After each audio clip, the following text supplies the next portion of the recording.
Drum roll. Okay, welcome back, everyone, to MIRRORMOURN. Thank you for your patience. We had to work out a little minor technical thing, but we're good to go. We are now in the second session. I'm really excited about this. Still doing a lot of world building and still trying to even remember all the stuff that I've already done. So this will continue to be coming together as we play. Also, if you have not yet, go check out my Kickstarter for Esper's Emporium of Esoterica. This is a tome of many wonders that I am deeply working on, promoting, developing, creating, brewing up, all that stuff. And it's got like a bunch of monsters and class options and spells and magic items and other miscellaneous stuff to make your game extra magical and cool. So check that out. Let's introduce the characters real quick and then jump into the first scene. In alphabetical order? Yeah, we're going backwards alphabetical for this campaign. This is Mirror World. I think that's you. So that's Warsor. Oh, I'm sorry. Warsor, I'm not used to. I thought I had more time. Hi, I'm Warsor. I'm playing Dimico, the Firbolg monk, level 1. I'm Vince. I'm playing Vapor, the Genasi sorcerer. Oh, I'm We're getting some static on your mic there, Vince. I am Nick. I am playing Elluin, the level 1 fighter. And I'm Adam with the A name that's now last, and I'm playing Aygir, who is a Hobgoblin Artificer, who, like the rest, is all level 1. All right. So it is night. The land is dark, save for stars and moon in sky. Actually, twin moons in the sky. Dimico, you are at a stretch of beach in the Tangle.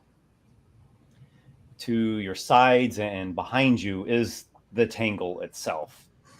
Large mycopods, big fungal plumes that come up out of the ground with long running stalks and root structures and crisscrosses of tendrils, and hanging from their broad heads are various other tendrils, almost like beaded curtains, and they even reflect little bits of the moonlight. And there are varieties of mycopods. They're not all just the same exact kind, but they're in the same family in broad terms. And these used to be sea-dwelling man-o-war jellyfish type creatures in the earlier phase of their life, and now there are these big fungal growths. And in front of you is the beach, a sandy beach, and with the sound of the tide rolling in and the gentle crash of the surf. And there are other Firbolgs gathered here, these large elven half-giant people, blues and teals and greens to their skins, shaggy creatures. And a number of them have gathered here. And I don't know if you are right with the group or if you are in your own corner, because I know you have a way of your own. Yeah, my character is a bit of a hermit, so Dimico would be off in his own corner, I would say. You are familiar with the Firbolgs that are here, at least a number of them. They come from a Firbolg settlement, which is not much more than a village here in the Tangle, close by the city of Barnacle. And the main member of this group that you are familiar with is Candela. He is a Firbolg Wiseman, and he even helped produce some sheen, the smoking substance that you had purchased and had to deal with Canis Spindle with last section. So this Wiseman serves as a guide, a shamanic priestly fellow amongst the community.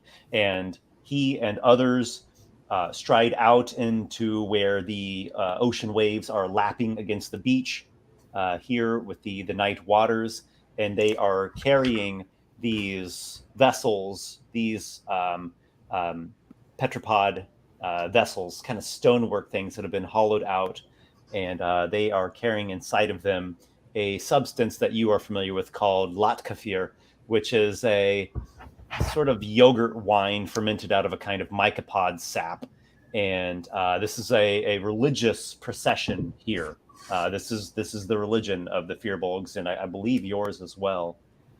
And they take this milky substance and they pour it as a libation into the ocean. And after some time, bits of luminescent something, slime, Jellyfish frothy kind of. bits, Yeah. small things. Yeah. These are the children of your goddess. And eventually the goddess herself appears. And she is a large one of these sea-born creatures.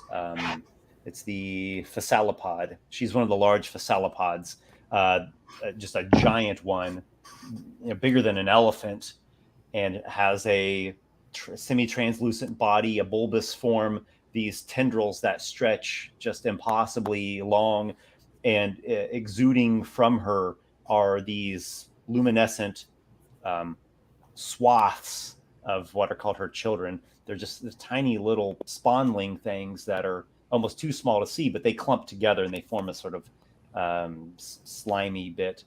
And she herself begins to luminesce and begins to take in the oblation that was offered up to her.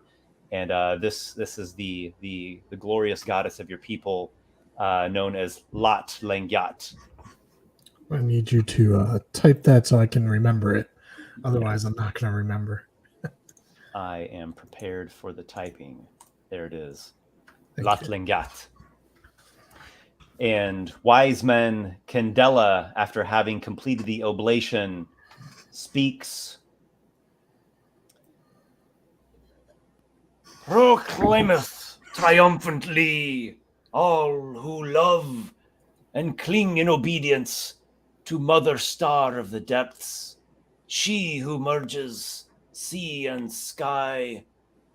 I eat Mother's bread, I drink her milk, I put on her woven robe. I fly like a sack dragon, I cackle like a gansor, I alight upon the path hard by the grove of the dead, on the festival of the great being. That which is abominable I have not eaten, the bread of the field, the meat of ground-dwelling things. And that which is foul I have not swallowed, the wine of elves, the ale of dwarves. That which my great mother doth abominate hath not entered into my body. I have lived in accordance to the way of the glorious goddess. I live, and I get strength from her milk. I get strength when I eat her bread beneath the shade of the plume of Anak, her exalted son. I make an offering, and I make bread of her seed, and oblations in her name. I array myself in the robe of the goddess's weave, and I rise up and sit myself down wheresoever my heart desireth. My head is like unto the head of Anak, shining, reflecting her light, bold against all harm, when my limbs are gathered like so many of hers. And there's a in unison chant that responds back to that. They raise their arms and they give great gestures of honoring to the goddess Lat Lengyat here. What have you? You said that you've kept a little bit of distance from the group here. Yeah. Honestly, I am watching this whole thing from probably the shadows of, one of the giant calcified pod things. Mm-hmm. And so I'm just kind of I'm here observing, but I'm not part of their congregation, if that makes sense. I prefer to make my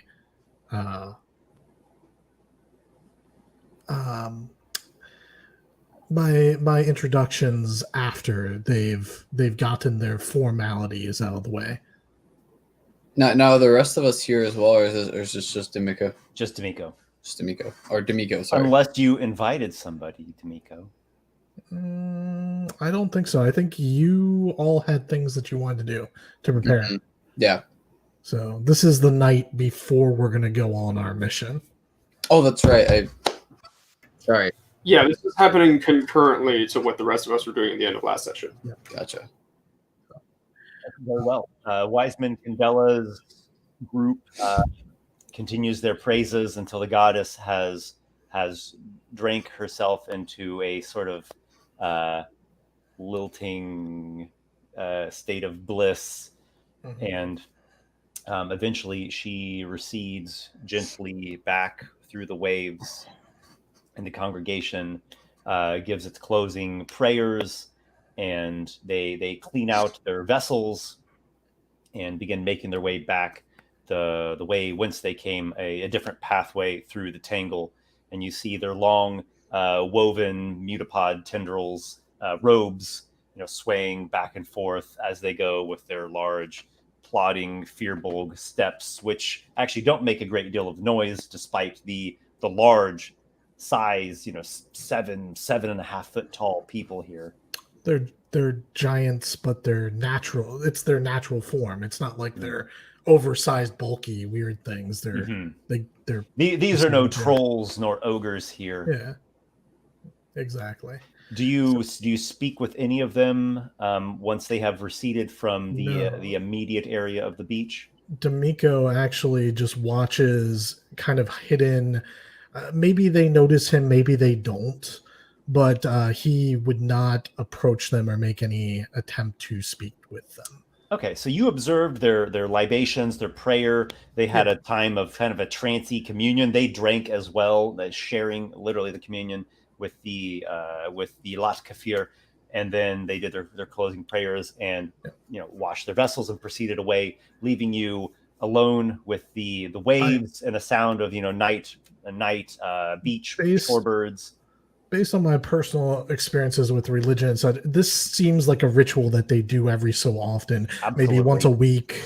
Maybe it's like a monthly or weekly ritual that they go through, and it's very formal. It's very they have their prayers and things all worked out. Yes, it's formal. It does a lot with the dogmas of the religion, the rules that they pertain to, and in fact, everything that Candela spoke, those were things that he had memorized. He had put them to memory. Him saying "I" is actually speaking from whoever authored that verse, something like an exalted or a saint-like person from the religion of some previous time. It makes perfect sense. It fits very much with like the ritual, the traditions of the people. After they've gone, only after he's sure that they're gone, Dimico emerges from the groves, and he walks down the beach to the edge of the water, and he'll kneel down on his knees right where the water just barely touches where he is. And as you do so, the children of the goddess, her seed, as some might even call it, they froth and swirl about your ankles, really propelled by the tide itself. And here you are seeing this beach spanning luminescent spores. He reaches into his only belongings is the pack that he has, that little satchel bag, and he reaches in there and he pulls out a little petrified, very similar to what they had, jug of sorts that has the same, milk or whatever you call it. They have different names for it. Yeah, milk in a kind of a figurative or poetic term. Yeah, we'll call it You can call it the milk of the mother. Lot Kafir is the Lot Kafir. proper name for it. Let's call it Lot Kafir. I want to get used to saying the right term. So the Lot Kafir, he pulls out, he only has a very, he's not like carrying enough for the whole congregation. This is his personal little amount. And he pours, just a small amount into the water before him very slowly, so to let it last as he makes his, prayers to the mother. And he lets the little ones, drink and lets it slowly carry out, to the sea as he speaks in, I want to say Sylvan, certain words.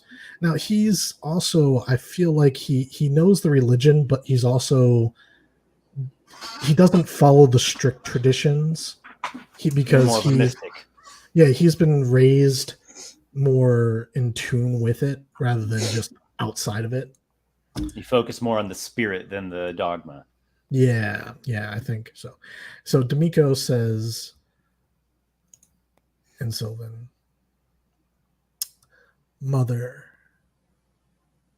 your son Dimico comes seeking your wisdom, seeking your guidance and your help in what may be a very dangerous thing that I'm about to undertake, but I believe is necessary for my spirit to grow and become more attuned like your spirit is with the world. The luminescent children swirl and even make their way up a bit of your ankle, maybe going to mid-shin. This is not the first time this has happened.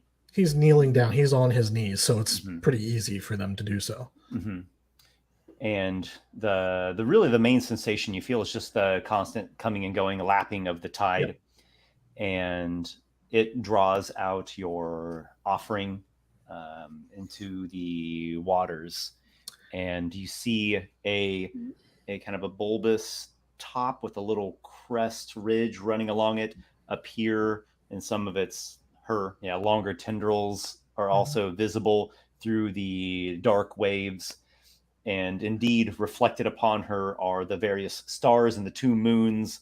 Her body's very reflective. It's a very sheen-like surface, semi-translucent, a soft bluish violet color. And she emerges there some, paces away from the shore proper, and has a gentle rocking aquatic motion to her.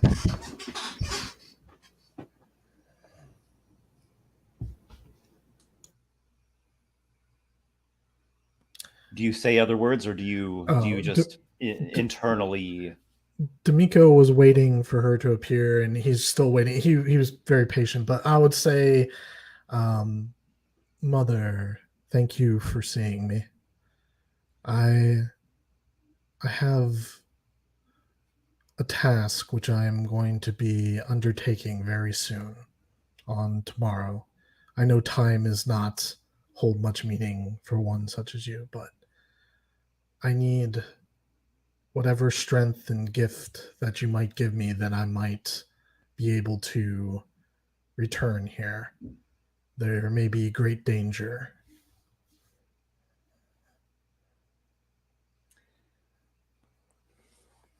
Make it's a charisma check of sorts. Well, you tell me. I'd like you to make some kind of skill check here. Yeah, anything but a charisma check would be fine. Let's see here. It definitely struck me as charisma, but if you have a different idea, athletics. Do athletics. Think of it this way: you're better at it than Aygir. I don't think I am. I don't think you understand. It's 100% athletic. His charisma is 7. I have a charisma of 7 as well. Oh, I have a charisma of 14. All right, but give me a second. I'm making a plea. I feel like I could perhaps make a religion, maybe, but Well, why don't you do like a religion but use charisma? So like if you're proficient in religion. Yeah, I could see something like that. My character's not very good at putting together, how he says things. It's just Well, what is your like gut instinct tell you? What are you actually doing? Are you trying to convince her? I'm asking my pray mother to her for to help. petition. Okay, you're petitioning. Okay, Yeah, I'm asking make a her for help. charisma. You could do wisdom. You could do persuasion.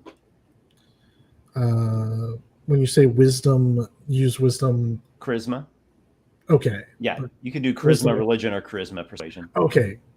I will do charisma religion then, Okay. which will cancel out the -2. All right. I got a 6. The goddess bobs there for a time, soaks up your offering, and retreats to the waves. And you wonder, have I done something wrong? Have I not followed the proper dogmas? Does she not favor me? But no, she must, because there was that moment, that great moment of revelation. The night that she touched you, when her luminescence spread over your whole body for a time, and you felt some connection. What are you missing? What's missing here? Dimico just kind of accepts it. He realizes that he doesn't know how to say things to people, how to communicate well. But he made his earnest plea, and if that's her decision for now, then so be it.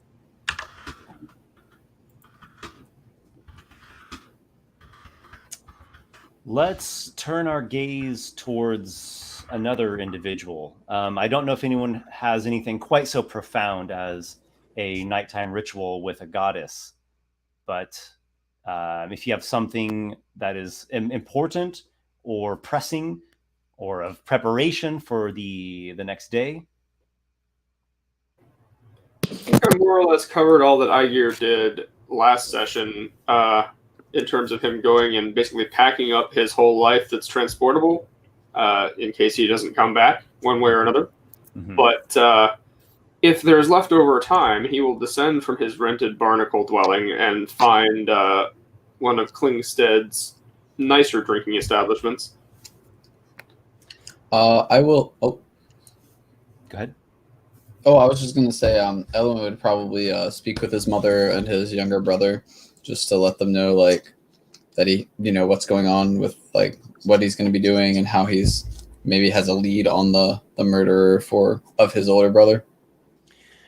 So there is much buzz going on within the Long Keep. That is your noble family's hereditary home, the home of House Drakestone.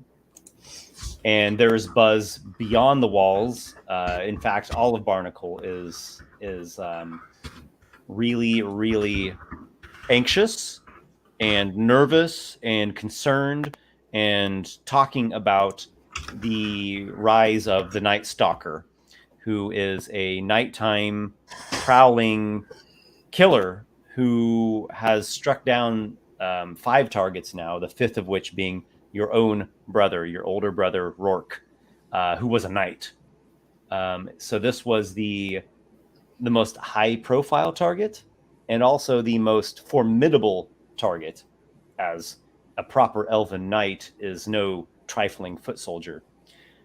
And a lot of people are very paranoid about this, and there's a lot of controversy and arguing going on.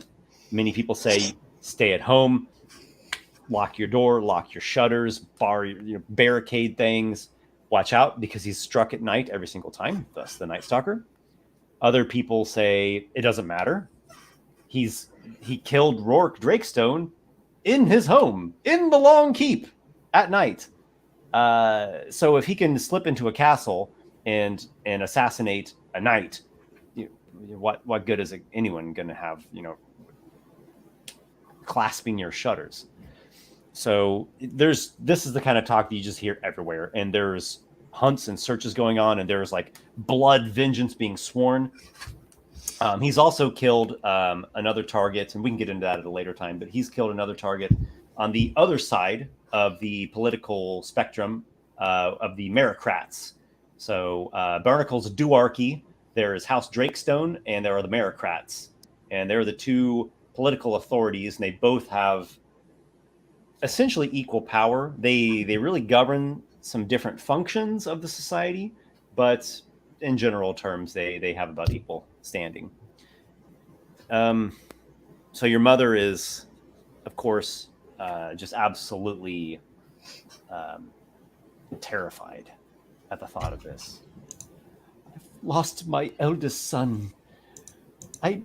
My heart could not bear to lose you as well, Elluin. I know, Mother. I know it's hard, but we must bring justice to this night stalker, this night killer, and I believe that I have a lead. I will be with some comrades of mine, some friends that I've made over the years, and I believe that we may be able to find out more about this killer. I think it is best to move swiftly upon him rather than wait longer. You would say that. Always been the eager one. I would have no pretense. I don't expect you to sit idly and do nothing, but why don't you join with the rest of the men? Consider Penn Drakestone's offer. Sir Penn, you could squire for him. I would feel much better. You would be not only safer, but certainly your resources would be greatly enhanced. The reach of their hunt must surely go farther than what it is that you intend to do. Yes, I've thought about his offer, and I wanted to take it, but I just don't think that it's my time yet to be forced upon to be a squire in Drakestone, to put my life forward, something that will take so much of my time. I want to see more of the world, Mother. I want to experience life. I've barely seen the world. I've only lived here for my entire life, and there's so much more to it. I need experience before I take upon the mantle of the squire. But if he thinks you're ready, then clearly you are. Who would question his judgment? You will get plenty of experience. You will see the world with him. I'm gonna sort of put my hand sort of like on her shoulder, like look her in the eye and say, Mother, I need to experience the world for myself. I need to make mistakes, live life, learn by myself without a helping hand. I need that for myself, and I do think that although I may not have the resources, I will find this killer one way or another. I don't doubt your conviction. I simply doubt your approach, and I can't lose you. And her eyes begin to tear up a little bit. She's still extremely grieving for the loss of her son, your brother Rourke.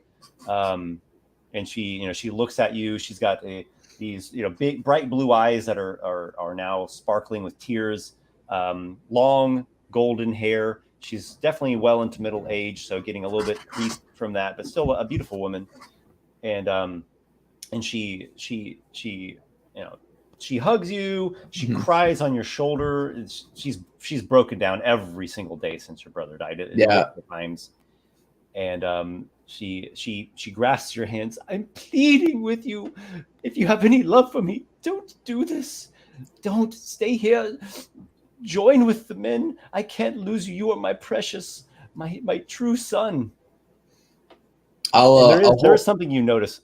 Sorry, I'll let you respond, but just the one little thing you do notice, just out of the corner of your eye, you see through the chamber door on the other side is Marwyn, who is your half younger brother. And she just called me her true son. Yeah, and he's looking. And he kind of turns away when she says that. Oh no. There's so much conflict and stuff here. All right. I'm going to since I noticed that, I won't linger on that just because I don't want her to notice that as well. But I'll hold her hand tightly, and I'll also I probably was embracing her when she was crying, and then when she grabs my hands, I'll put my other hand over hers. I'll say, "Mother, I know that you have very strong feelings of this, and I wish there was another way. And I know that you think my approach is wrong, but you must let me do this. It is what I think is best for Rourke. It's what he would have wanted. He would want us to try multiple approaches to this. He would want us to bring this killer to justice." But And it's Mother, all different now that he's gone. She pleads and she begs and she cries. She begs you not to do this. I'll just bring her close and like hold her tight and just sort of let her sob for a bit and like just give her a moment to like, allow herself the emotions. And then after a few moments, I'll bring her back and say, "Mother, so we're leaving the next day, right? Tomorrow?" Yep. All right. I'm going to say, "Mother, I'm leaving tomorrow. I just wanted to let you know. And even if something does happen, you still do have Marwyn."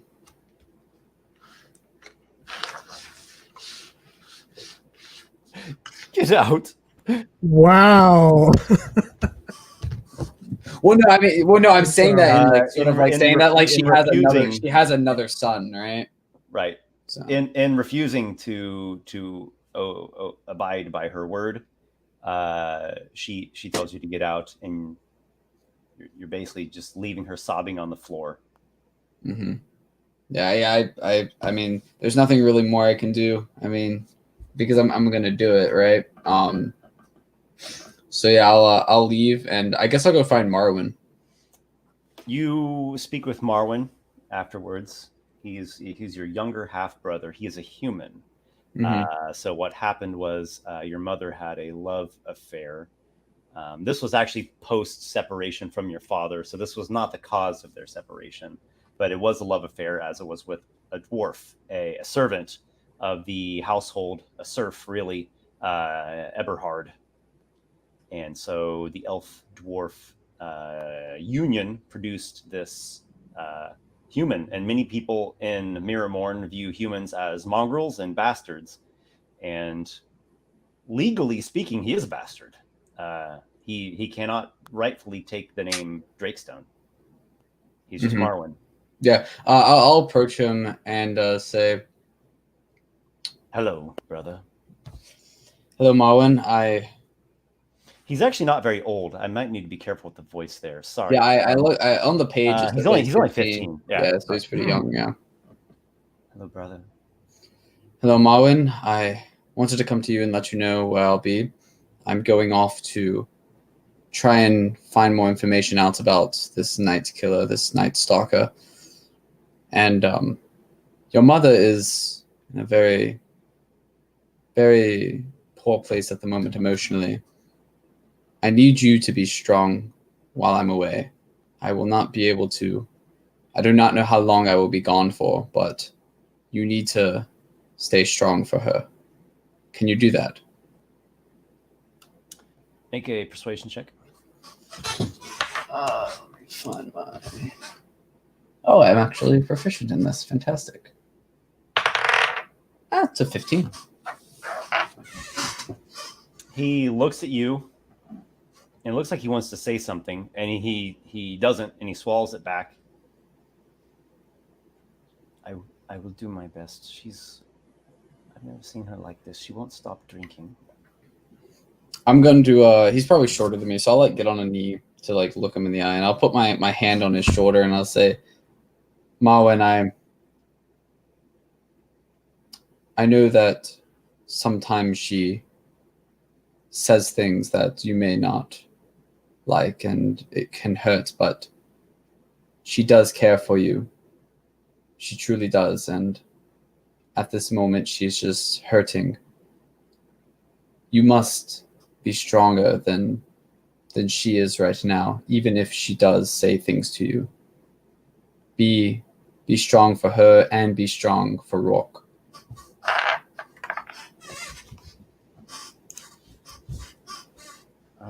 I'll do my best. I'll do what I can.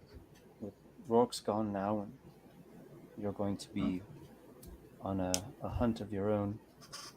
It just leaves me. I'll just nod and then I'll get up off of my knee and I'll just sort of pat him on the shoulder and say, I'll be back before you know it. And then I'll walk away. Brother, I'll turn my head back. good luck. I'll nod and say, thank you. Vapor, do you have any noteworthy things to attend to? You usually Not really. Usually you associate I with was- Aygir, right? The two of you know each other. You have some background together. Yeah, I was thinking of using message to send something, but he wouldn't actually send it right now. He would send it later Okay. on what I Do you wanted to do. two dwell together? Like, do you live within the same abode? Do you live in the same community? He's been living in Klingstead. I didn't think so, but it I might think be. no, he would probably be like renting a room from like an inn or something. Yeah, he rents out a barnacle So, dwelling in yeah, I'm Klingstead. still working Vapor on, I'm still wouldn't working on be maps. bunky. I'm not quite ready. I'm still actually a little bit bewildered about how to do the maps of this setting, but it's okay. I've got like rough, sketchy maps. So on the northern end of Barnacle. Now imagine Barnacle once originally was a giant's castle. So it's this massive castle complex, and then there's all these like nestled in little communities as well, and the whole thing's been like converted and built upon and elfized. And the northern city wall, on the actual exterior wall face, has these massive giant barnacles, shells that cling to it, and there are these walkways and platforms that interlace them, and you can get into the city and into the northern parts. So he is actually renting out one of these abodes, one of these barnacle shell abodes. Yeah, no, it's a poor neighborhood. It's very no. Vapor would be more likely staying at an inn because he only came out for the funeral and the small business transaction that they had. He wasn't, other than with this new sudden job, he wasn't technically planning on staying long in Barnacle. Okay, so he has a room at some inn that's not too expensive, but he's not. He's more like saying lower middle class area, if possible. So then it's entirely possible that the place that Aygir went to go spend the pre-dawn hours sitting, thinking, and doing a little drinking is the same inn where Vapor is staying. Whether or not that's intentional. Hopefully not, because if he sees you, he's going to start insulting you for crashing at his place again. Remind me, what is your background, Vapor? He would be more of a scholar, because he grew up studying alchemical potions and stuff. Mm-hmm. His mom is a alchemist and was pretty much the head potion brewer at the town that they're from. Okay. And so we know you're a Genasi, but your actual like in-world race is a human. Is that not? Yeah. Is that not right? So okay. Yeah, he's technically human. Yeah, you're a human, and you're not from Barnacle. You're actually from a farther away settlement on like the northwestern side of the main island. All right, and you have a scholar background. Okay, so you probably have, like you said, you're not a poor person. You're right. You have some kind of scholarly, educated trade skill. Which is all actually from growing up with his mom. Very, very well. So you have, sufficient wealth to, like you said, probably just renting out a simple, plain little room at an inn, not, living anywhere that's terribly mucky and dangerous, but you're not in the lap of luxury, at least not yet. Okay, that's fine. I say let's cut to the next day, next scene, and keep things flowing here. The four of you convene, and you make your way to a section in Barnacle here. It's technically within the city walls, called the Crumble. And the Crumble is the part of the old giant castle, Castle Aygir, that received massive amounts of damage in the siege of Aygir when the elves, House Drakestone, and their gnome allies, flew here on drakes and sailed here and sieged the island, sieged the giant castle, and eventually won through. So this section of Old Castle Aygir suffered tremendous amounts of structural damage, and it never has been completely cleared away or rebuilt. And this isn't ancient history, by the way. Like, this is maybe a century past that this siege occurred, or maybe a little more than a century past. The only there are even one, some still alive who remember it. there's one still alive. Good old Connor Spindle, who has a ripe age of 169. So you come to this section. So if you can imagine the incredible ramparts of a giant's castle made of heavy stone that's received salt wind and briny breeze in this humid atmosphere since it was built. So it's got that manner of wear and oxidization and coastal lichen crusting it. And there have been some repaired sections, but really the most of the Crumble is ruin. And this is an adventure site. Now, most of it has long since been explored.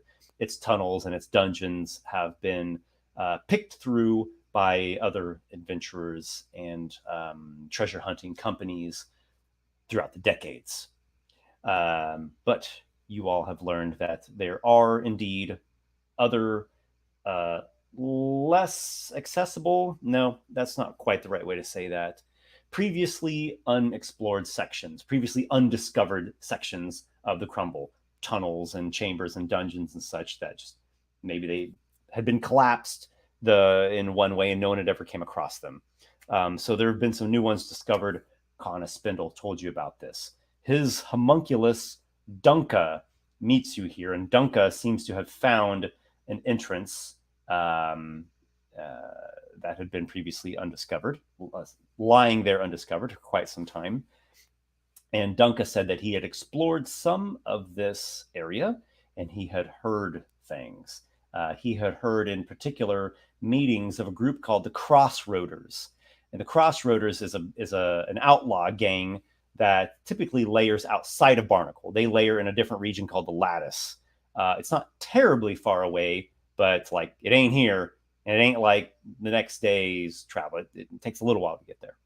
And there is suspicions that the lead member of the Crossroaders, whose name is Lummy Longstock, that he is the Night Stalker. Dunka overheard him saying some things that he seemed to be bragging about being the Night Stalker and his kills and his incredible proficiency as a killer. So Of course. So you all are gathered there aside the ruined section of an old giant castle, and Dunka appears, a small 1.5 foot tall man who looks something like an imitation of Connor Spindle himself, a lanky elven man, though he's made of clay and ash and porcelain, and he has these little wings, and he alights upon a toppled over block that is overgrown with lichen and moss.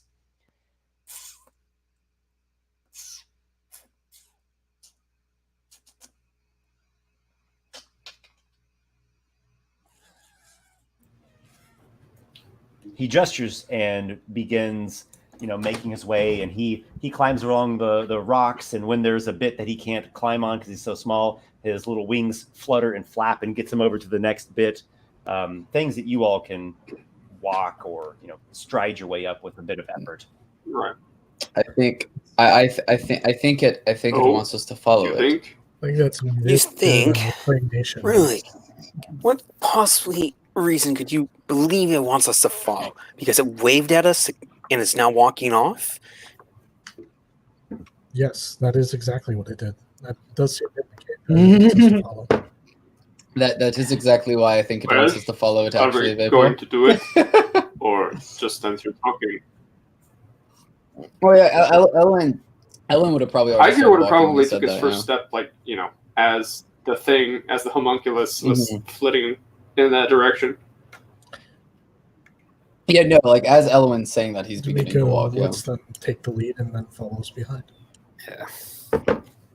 The homunculus Dunka leads you through collapse section of rubble and old walls, and just after you have passed by a like half collapsed 40-foot tall wall, he points at a block, and it's a big rectangular thing it's so big it's the size of a small house, and it's just there, plunk, halfway sunk into the ground where it had fallen many years ago.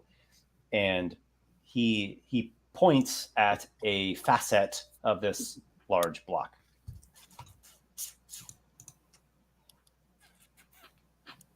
Elluin will move over to start get over to move in and look at everyone else. Say, could I get a hand here? Aygir looks at Dimico and says, "Well, big guy, are we doing this?" Yes, that's why we're here. You look a little bit closer, and what at a first passing glance just seemed like a little cracked jut in the stone, you actually see is an opening, and it's just slightly ajar, something that a tiny little thing could squeeze through. Is it small enough for Duncan to get through? Dunka, yeah, he could squeeze. Or Dunka. Okay. Yeah, Dunka could squeeze through it, but he's an itty bitty thing. Yeah, that's what I was curious to see. That's probably like how. So you look at that, and when you really stick your face in there, it's more than just a little split or jut in the stone. Like there's an egress in there, and if you want, you could pull that. Yeah. No, Elluin's open or something. Yeah, Elluin's getting ready to pull it off. Is it like, I don't know if it's like too heavy for him to do it by himself, or if he could do it. If he can do it by himself, he'll just do it. Yeah. Okay, so you all get this opened up, and indeed there is a tunnel on the inside. And Dunka leads you for a ways, and he moves about. He does those plodding steps like what Connor Spindle himself does, and he's doing what he can to be very quiet. And now, quick question: can everyone in the party? Can we all see in the dark?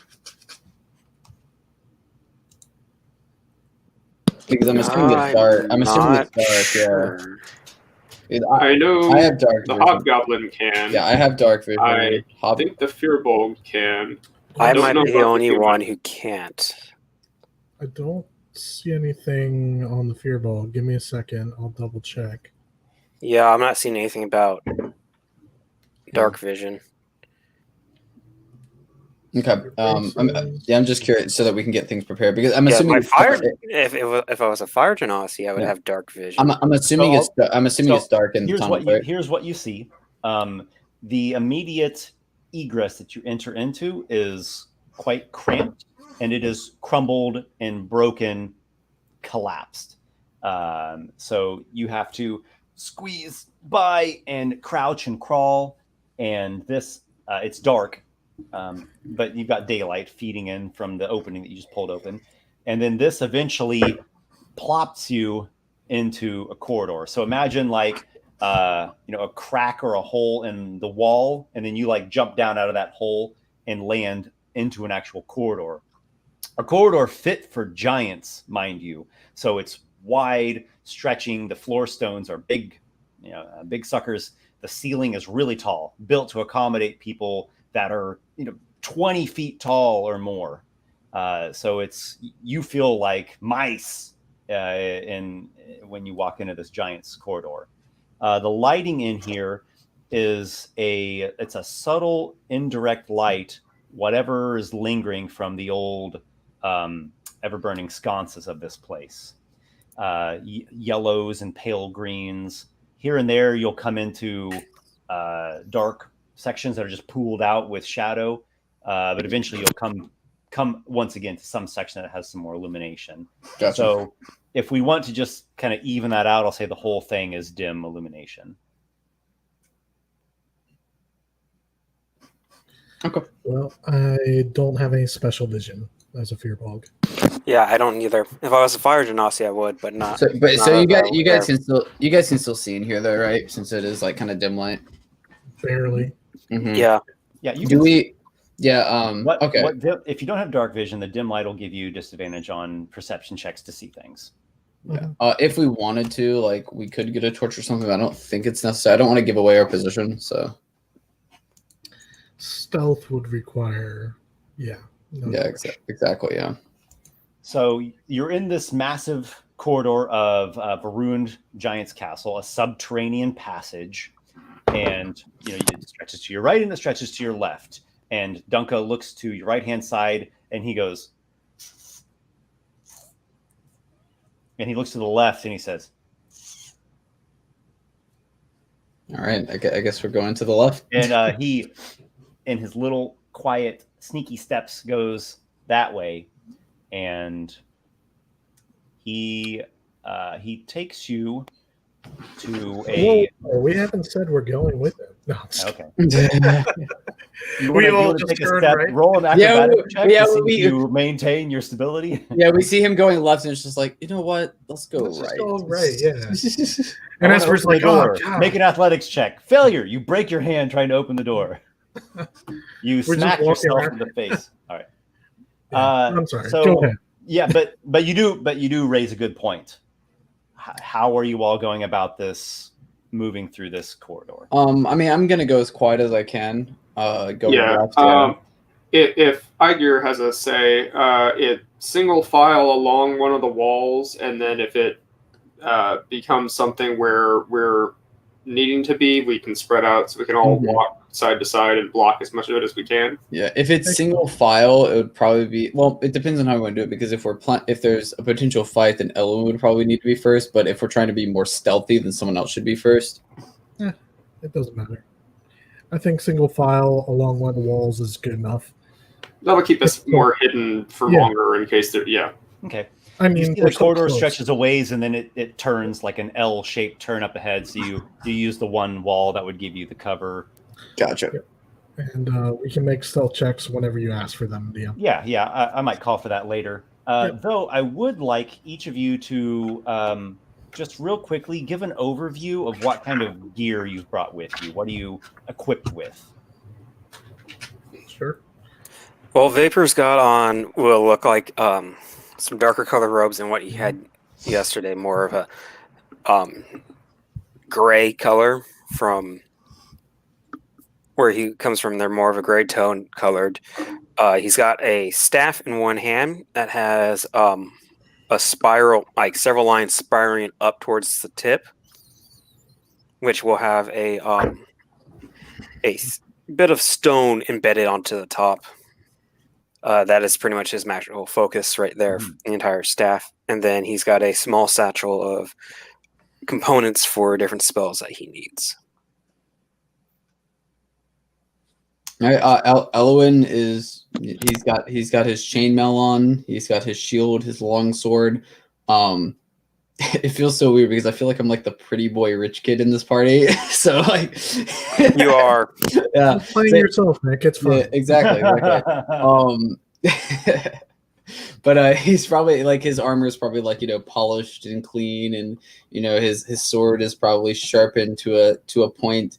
Everything probably very orderly and cleaned and polished, and he likes to keep his stuff looking good, looking clean.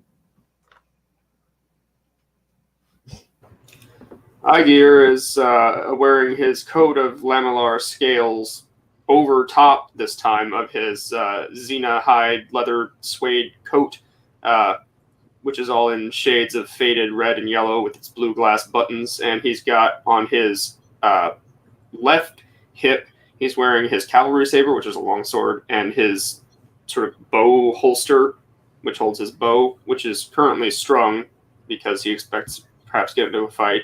And then on his right hip is that word that I just remembered. He has his quiver of arrows. And so he's ready for a scrap. He's also got basically everything he owns on his back in his pack. Oh, I guess I should also Yeah. I guess I should also clarify for Elluin. I imagine that he's not wearing the cape obviously because that's more for like formal affairs. But like his sword or like his shield, probably maybe even both, have probably some kind of crest of Drakestone on it. Like my house crest. Yeah, for You gotta sure. wear your brand. Exactly. Yeah, I gotta represent. Of course, this one is so full of himself that he wears his He's under name on contract. his coat. If he doesn't wear that and he goes into battle, he could get sued. It's terrible. Exactly. Honestly, we already know he was a little shit before when he didn't have the money to pay for us. This just shows you that he's a bigger shit. At least I'm a rich shit. Being rich does not make you any bigger or less of a shit. You're just a shit. So, Dimico, he's not wearing any armor. He's just wearing clothing, very basic, woven fiber clothing. He does have a spear, that petrified spear of the type that made from the mushroom. Nice. Petropod spear. Yep. Nice. He has his little claw satchel. It has some darts in it, a crowbar. Because, I'm guessing this crowbar is probably made out of petrified, whatever. Okay. I'm sorry, the starting equipment gives me these things. So he got that. An herbalism kit. He has an herbalism kit in there, which might be useful. He has a little hammer, piton. Also, I'm guessing most of this is made of the petrified stuff rather than metal. Rope made out of woven hemp. And a tinderbox and torch and a water skin. Excellent. I'm just like imagining this like Firbolg with like a crowbar in one hand and an herbalism kit in the other. It's like, all right, let's get going. Let's do this. Beat people Also, with the herbalism kit. If we're going into that detail, if we're going into that level of detail, I guess I should divulge that that Aygir has 4 different kinds of tools. He's got thieves, sinkers, smiths, and cartographers' tools. Because you got this massive pack on your back. You gotta picture these things because otherwise it's like, where's the rope? Like, if we're going with that, Drake will have one more like almost like a messenger bag. That's got who is this Drake? His ash. Sorry, Vapor. God, Vapor. I'm sorry, man. Drake's Vapor like lying in the crypt where he died. He's like, I've got this. Vapor would have a messenger bag that would have his tools for like alchemy and some survival gear in it. Yeah, I guess for Elluin, just to add more to his pretty boy rich kid shit, he's probably got he's got fine clothes under himself. Most likely, he's got like his signet ring, scroll of pedigree, just all the finery things in life. You have your official papers. Mm-hmm. Yeah, I have to go in with those because if I ever get captured, I can present them and be like, hey, like I'm like you proceed down the hallway that is softly bathed in greens and yellows of these old enchantments that some of them are still holding up in their gaudy wrought iron giant crafted sconces. And Dunka, the homunculus, he'll plod ahead slowly and then stop. And he'll plod ahead slowly and stop. And then he really does stop and he crooks his ear like this. And he goes. And you all hear it too. There's some sound echoing from a farther chamber. Resonations that are reaching you slightly, coming to sounds of like a wet sounds, watery, liquidy sounds, splashes and geysering, something of that sort.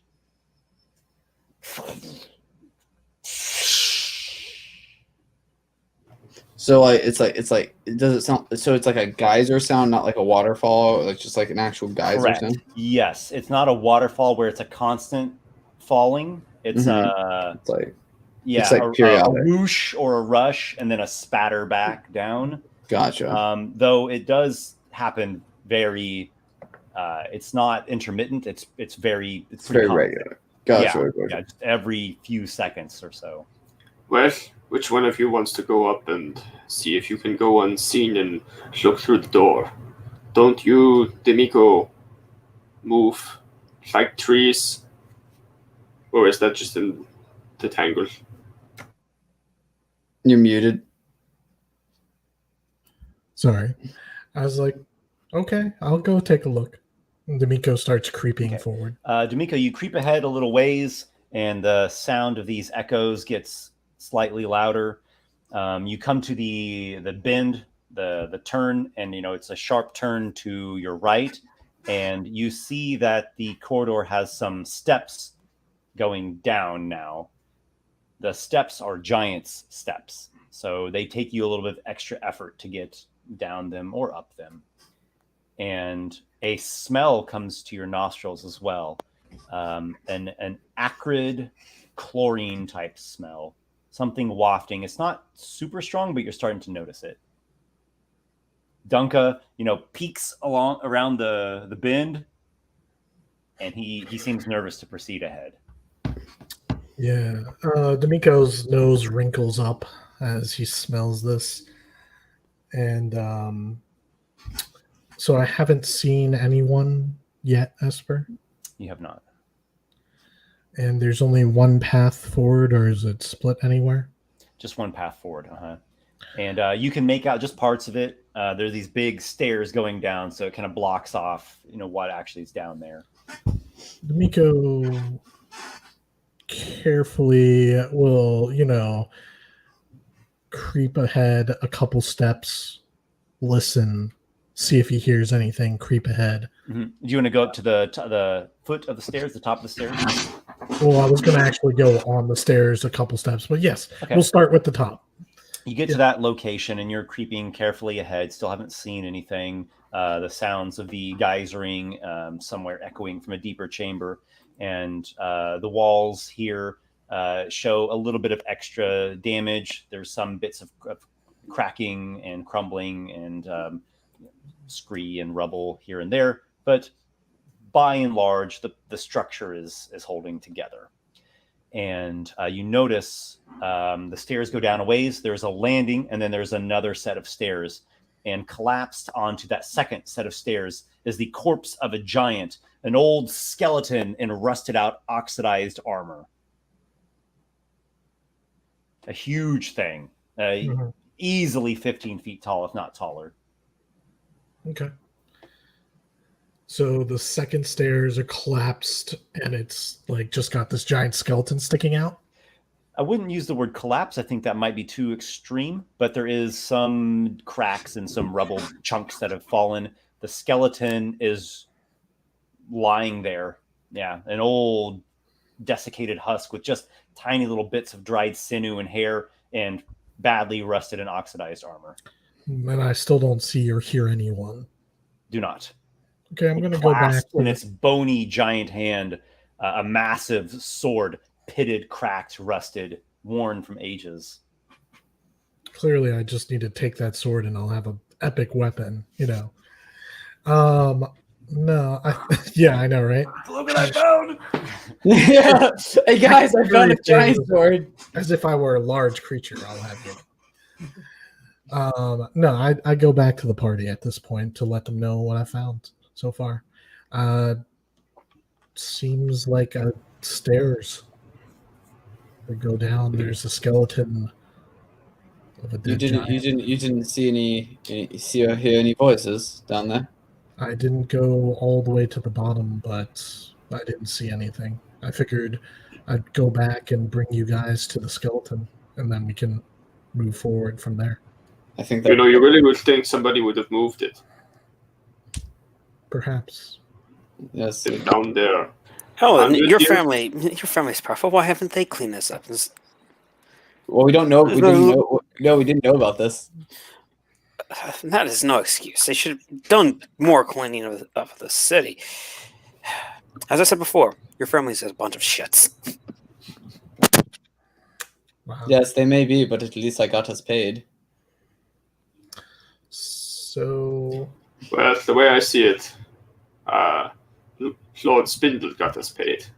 Yes, but I had the connection to Lord Spindle. Looks at the little homunculus and is like, is there something else down there that you know of?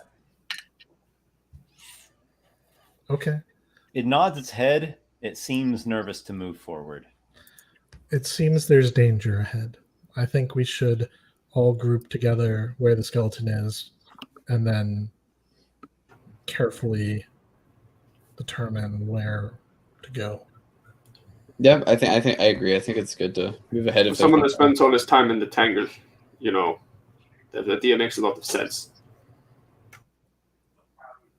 So The party moves ahead. You get yourself down these giant stairs. Again, they take a little bit of effort to navigate, but nothing terrible. You come to a landing. Then before you is the second set of stairs with the skeletal corpse of the giant in its rusted battle regalia.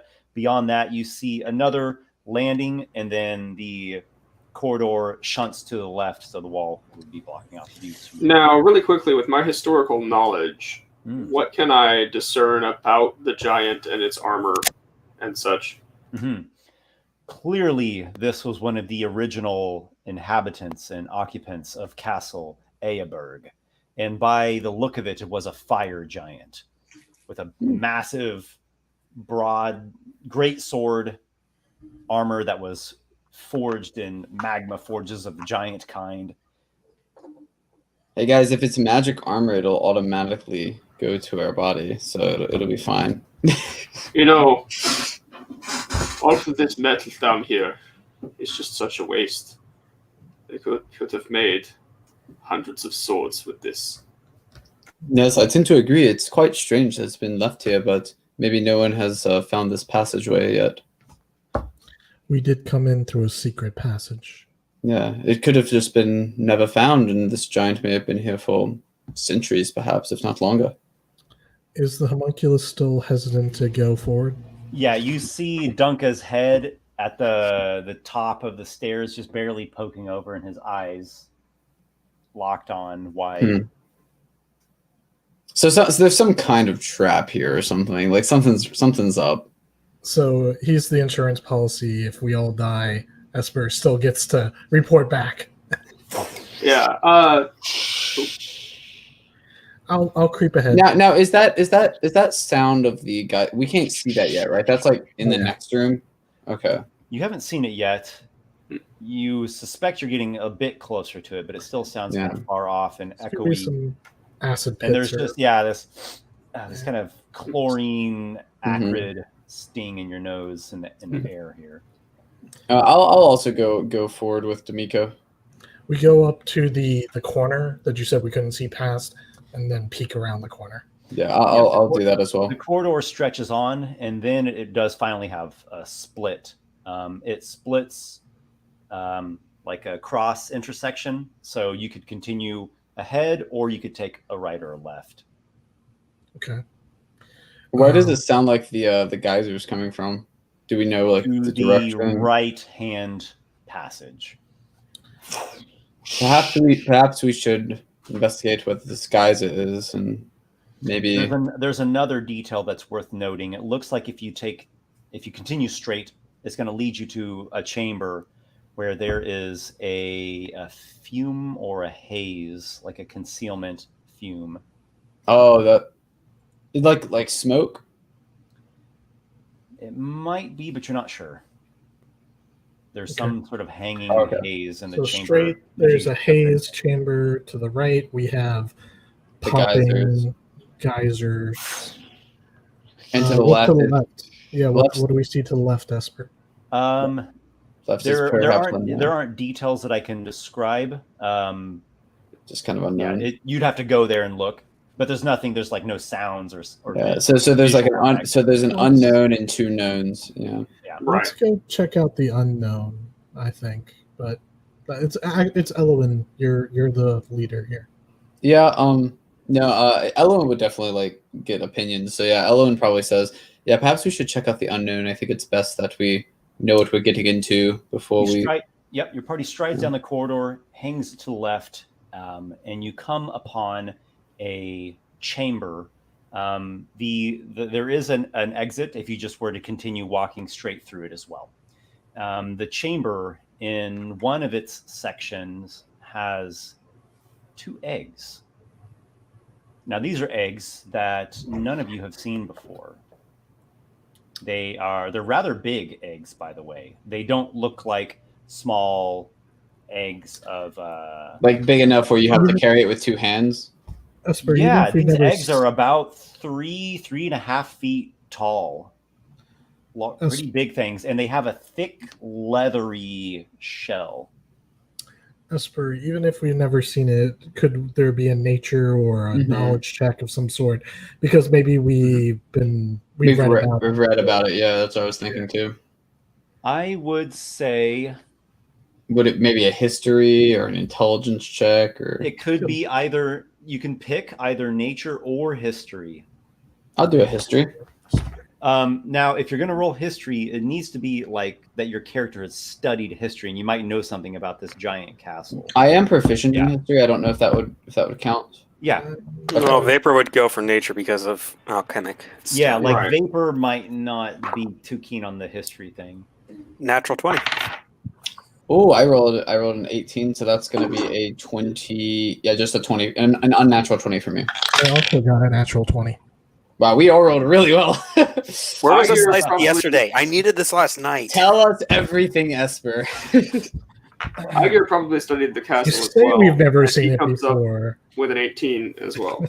Wow, so we all rolled 18 or higher. That's amazing. We had these for breakfast yesterday. We all just like know. We're like, oh yeah, we did this egg. You all have heard rumors about this kind of egg. This is not a creature that is native to Haven Isle. It's not from this realm. It would be from some other exotic country, or at least faraway country. The eggs are known to be they're known to have a defense mechanism, and now that I'm saying that, the defense mechanism should actually be going off right now. Who's in the front? It would have probably been Elluin. Okay, so let me see. What else can I tell you? It is actually, before I say that, would Dimico, because like you had the nature as well. I don't know. Like I know that Elluin definitely would have been there. I feel like you were. Yeah, I would have definitely been there in front. I was just wondering if you would have been there with me or not. But yeah, who got the highest on those checks? I got a nat 20. Vapor got a nat 20. I got an unnatural 20. Oh my gosh. Okay, so we got 3 20s going on here. Okay. So those that rolled the 20 on nature, I don't know if this is specific to this creature. It might just be because you're very knowledgeable about organisms in general. You think this is a kind of monstrous egg. You don't think this is some normal, natural beast of the land, an animal. You think what it houses some kind of dangerous monster creature. Yeah. And then who got the history check? Was that? That was Elluin. That was Elluin. And Aygir had an 18, so he's okay. Oh, did we? Slightly less knowledge. Because so I'm gonna give one other little detail for Elluin. And it's not gonna be very specific because this is something that's not really known to anyone here. There are rumors. This doesn't get written down in the history books. This doesn't get talked about much in anything official, but it's stuff that people whisper about and talk about, amongst themselves. There are rumors that House Drakestone and their gnomish allies employed all manner of war tactics to defeat these giants. Mm. And it was not a straight fight. It was they employed a lot of tactics. Now this is a rumor, okay? This is a rumor, but it's a way that they employed a lot of really dirty, nasty tactics to defeat underhand. Yeah, they were freedom fighting. I mean, clearly, in a sense, they were. Yeah, I mean, well, to be fair, the dwarves are treated better under the elves than the giants. So I mean, well, so the elves tell you. So the elves say. The elves say. Now, so about this defense mechanism, who is in the front? You are okay. So Elluin, you've approached, and we'll say you get within 20 feet of these 2 eggs, and they actually spray at you. There's a little slit, a tiny thing that opens in the leathery hide, and they spray some nasty liquid at you. Make a dexterity saving throw. Do I I love possibly how get it? even Do I when we made our possibly get it? checks, Do I possibly get the way we can advantage? avoid it. Do I possibly get advantage since I know about it a little bit? I'll give you advantage. Yes, sure. All right, cool. I don't want to get sprayed. oh, natural 20, which is a 21 altogether. Okay. Yes. And there's a second one. There's 2 eggs. Oh, Yeah. so I got to roll again? Okay. Yes, you do. Another natural 20 with the advantage. Yes. All right. So you avoid one Same dice, spray. too. You avoid one spray of this, greenish liquid, and you avoid a second spray of it. And I imagine you're stepping back. Oh yeah. Like when it sprays, I like dodge and dodge. I'm gonna step back. I'm gonna put my hand up and look at the others and say, "Stay back." It's spraying smells some sort of acid. Yeah, it smells horrid. It's just reeking stench on this liquid here. Well, that's all the luck for tonight for me. 2 natural 20s in a row. I'm done. But yeah, I'm gonna put my hand up as people. Good seeing you, Nick. We'll see you next game. I'm just gonna 2 sessions, man. Yeah, I'll put my hands up and sort of say, "Stay back, stay back." It's spraying some sort of acid. Dimico. That is not a good creature. That is a monster egg. Dimico, do you work with nature? Do you happen to know what this is? How we can get rid of it? It is not a natural creature. It is a monster. It needs to be removed from here. Is there? So this is a question to the DM. How close was I to it when it started spraying again? Let's see. One of them you would be 20 feet from about 20 feet. Yeah. Okay. Does anyone have any good idea on how we can get rid of these? I don't think arrows are going to work very well. Well, I mean, let's they're find out. leathery eggs, so I take you don't see a reason why an arrow okay. wouldn't Oh, break maybe it. it would. Oh, sorry. Okay, fair enough. Yeah. Unless do they count as a creature for spell targeting purposes? Just That's out of another part. That's Yes. another part I was wondering. Yeah. Yeah. So might there's someone else here whose name starts with V and ends with Aper, and might have, might have some use up. I could. But I don't want to spend my first level spell slot. Wait, what? Do you Don't not you have cantrips? Yeah, cantrips. I like do. Fire bolts and stuff. No, the only one cantrip I would be able to use would be what did I pick? It was shocking grass, because I was trying to go for an air theme. Nice. What? How You far? don't have a ranged cantrip. You don't have a ranged cantrip? No. Let him play his character. No. It's fine. I want to take a moment to appreciate the dedication to. I've been playing a sorcerer on my Saturday night group. I'm actually going to play a character, and I do not have Fireball. No, honestly, I'm not gonna lie. That's some dedication before, because every sorcerer picks Firebolt. No, because I when going into this Crane Vapor, my mind was like, okay, Air Genasi, I want air themed spells. All right, well, to get a little role play here, because I think it'll be interesting. Elluin will look to Vapor and say, Vapor, I know that you're a magic user. Do you have any potential spell that could help us in this situation to get past these things? I have one, but I don't feel like using it here. Aygir puts a hand somewhat patronizingly on Vapor's shoulder and says, I'm sure whatever you would do, it'll turn out well. And he's going to cast guidance on you. Hey! When I see some of the magic happening, I'm going to look at assuming you're willing, that is. It does say touch a willing. How do you cast your spell, though, Aygir? Because you're an artificer. Yeah, so actually, as he does that, he's touching his shoulder with the one hand. He's got a little, we'll say, with the context of this, maybe it's his thieves' tools. He's just sort of rolling a lockpick between his knuckles like you would a coin. Oh, that's cool. That's cool. While he does that. So what's the range of Shocking Grasp? It's a touch spell. It is a touch. Literally. Okay. I didn't know if it was a touch spell. I was just checking. All right. Well, once the guidance happens, Elluin will sort of because Aygir, I'm gonna say, well, if Aygir thinks you can do it, I trust you, Vapor. Lead the way. For me to do it, I would have to touch them. And you are shit to think that I'm going to do what you're able to just do over there. Well, I didn't know. Well, no, you have to. Elluin doesn't know that you have to touch it. Yeah, well, no, he's telling like- you. It's like, I'm not going over there to touch it and have to dodge these whatever things that's spraying at us. Oh, do you? Oh, I'm so sorry. I didn't realize that you needed to touch it to do your spell. Apologies, Vapor. Well, I have a crossbow. Aygir, I see that you have some sort of bow on you as well. We could perhaps try and do something at range. What? You want to just destroy these eggs without so much concern to what might be inside? This could be valuable.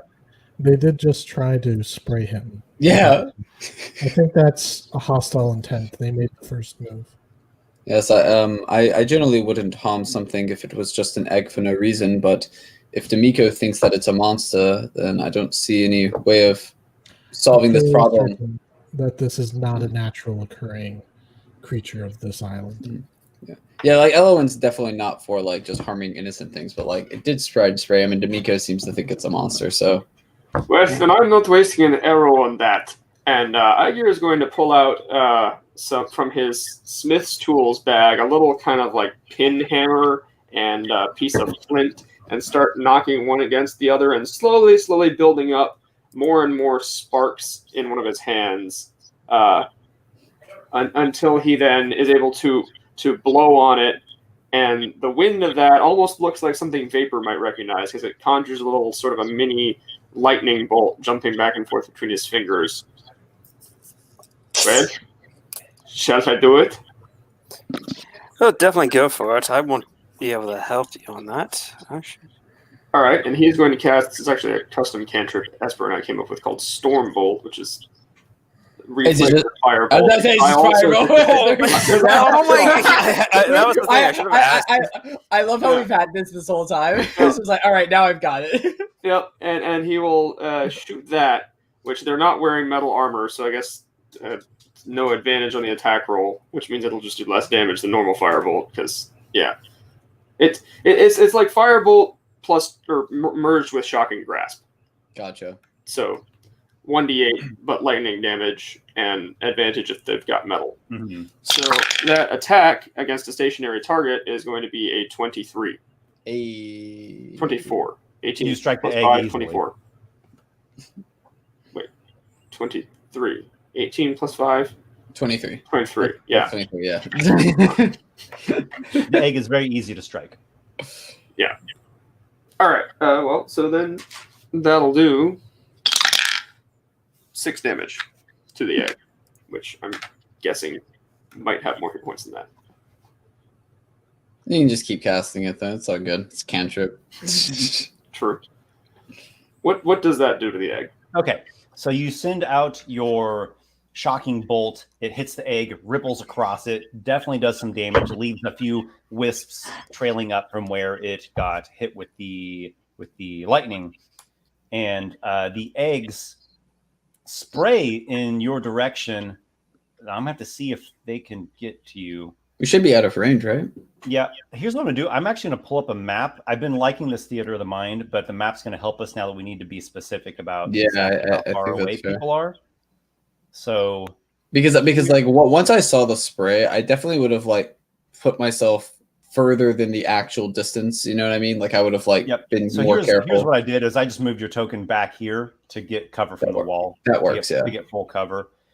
And then I had Aygir come out like as far away as he could stand to get as much distance from them as possible. Yeah. Oh, okay. I kind of understand how this looks now. Yeah, the range on the spell, I'm pretty sure, is 120 feet. It's 120, yes. I believe. Yeah, it is. See, I thought that it was like I had a bit of a different idea of what was going on here, but this does help. Here are the tokens. We got Aygir, Elluin, and Dimico and Vapor. Look at that beautiful elf right there. Oh boy, it's like someone's little sister. Right. And here they're all a bunch of lady boys without beards. All right. So, do you see my face? This is the direction where it sounds like the geysering is coming from, and this way actually is the room with a vapor-like haze. So that's in the this haze, chamber. and then to the right is the Yeah. geyser, and the left is where we're at right now. And Okay. this was like the unknown way that you're now exploring. And here's where you'd come in from. Dunka is carefully hiding, probably up here at the top of the That stairs. terrified me for a second because I was like, I do not remember there being like this monster. And I was like, oh wait, it's dead. Okay. As far as we know, it's dead. Yep. Yeah, when it reanimates later, it'll be fine. Fire Lovely. goes. So okay, so let's get back to the action. Yeah. Let's see, what kind of range do we have? Yeah, the Yeah, real so question- they both spray at Aygir, but you're 40 feet away from them, and it looks like 30 feet is the extent of the distance of that spray. And it projects out pretty well to get that far even. So they can't actually reach you. Do you stand there and just zap these things to smithereens? Yeah. Okay. Assuming nothing different happens. And they can't. You're without the range of the spray. Anticlimactic. Yeah. But hey, at least we get you baseline. reduce them to kind of like shriveled little bits. However, something does occur. Out of one of them, when it shrivels down, a creature bursts out of it. A four-legged, slick, slimy, pale-skinned thing. It looks eyeless, and it has a mouth of fangs. The thing comes out of its destroyed egg. Maybe not completely mature, but mature enough to be moving around and looking quite hostile. Why don't you all roll for initiative? All right. Aiga, is everything all right over there? I heard something strange coming out of the egg. Look for your stealth, Nypheus. All right. I got a 3 because I rolled a 2. So that was great. Aygir has a 13. I think I'm going to beat you all with my Vapor has a 5. God unnatural damn it. 20. No, it's okay. It's okay. You go before me. I got a 3. All right, who's the Yeah, highest? but that doesn't mean you're going to die in this session. The highest seems to be Dimico. He's got a 20. Then Aygir has a 13. Okay. Then Vapor has a 5. Then Elluin has a 3. Yeah, I've already rolled all of my good. I rolled 2 20s in a row. Like I don't get Nico, anything better. you can act. There's something making threatening, monstrous sounds over there. Okay. I would like to move so that I can see the thing, but while staying outside of the 30 feet, please. So The eggs are destroyed. put me next to Aygir? Aygir. Thank you. Yes. So that's 35 feet away from them, I'm guessing, because I'm like 5 feet there. Let's see. Range on the dart is probably 20 feet, I'm guessing. This one little small creature just kills us all because none of us roll to hit it now. We get face hugged to death. I mean, I'd like to think we're smart enough to run away before that would happen. So Dimico is holding his spear in his hands. He comes around the corner. He sees the thing. He reaches into his pouch, transferring his spear to his offhand. So manipulation, pulls out a dart. I'm going to throw a dart. And yeah, I think I'm just going to roll with disadvantage, even though where I'm at. Actually, could I just ready the action to throw when he comes within 20 feet of me? Because I assume he's going to move up. You ready your dart. Aygir, what do you do? All right. Actually, Aygir, what is your dexterity? Sorry. Dexterity? The score or mod? The score. 13. Never mind. It is going next. Dimico, go ahead and use that readied dart if you want. I would like to do so. It comes running. Why do you have disadvantage on it? I would have disadvantage if I threw from over 20 feet away. Yeah, if you want, you wait till it gets closer. I waited till it got closer, which is why I threw the dart. Gotcha. That makes sense. Running. It's coming running this way. And I got a 21 to hit. Yep, you strike it.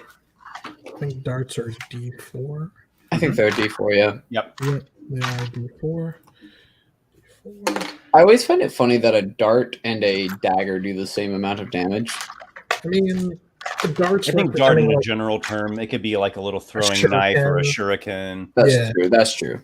I imagine these are like really sharp, petrified, almost like boomerang looking rocks. Yeah. Hey, Because if they put shuriken, everybody would think of the ninja star. yeah. A more generalized term. So I did 3 points of damage when I threw that at it. You fling your thrown weapon, and it strikes the creature. The creature is fast, nimble. It has some natural armor. It's this pale, slimy hide. You don't see any eyes, and it makes a lot of these vibrating, guttural, clicking noises. It's got some sort of blind sense. Yeah, you think it's using a blind sense, and it's just running, just full speed, and it runs here, and it actually pounces you savagely and with great precision. It gets like right up on you. Make a dexterity saving throw. Oh shit. So there's no attack roll. This is a dex saving throw? It's going to make an attack contrasted by your dexterity. Oh, okay. You got this. Well, I got a 19 on the die, so it's looking pretty good. Turns out this is like an epic level monster, and this is a player. Cool. Okay, so the thing jumps up, and it seems to snap with great precision at like your most vulnerable, softest tissue that you have. You block it, you evade it, and you get it out of the way, and it doesn't hurt you. Yeah, you manage to evade the snapping jaws of the small, like 3 foot long thing. Now, Aygir, you're right there. It looked like it maybe was going to go for you too. What are you doing? All right. So, well, at least for the moment, though, Dimico's in the way. I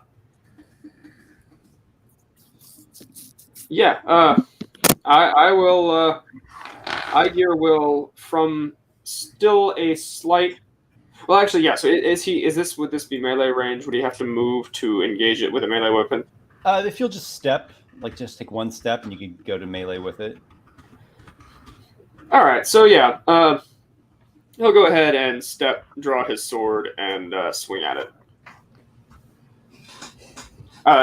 He'll swing two-handed at it. Mm-hmm. All right. So to hit, that's gonna be decent. It's gonna be an 18 to hit. That is a hit. We're all rolling really well so far. This is good. All right, then it is D10 time. That's going to be a 9. You slash the creature with your saber. It seems to be a pretty effective hit. Vapor.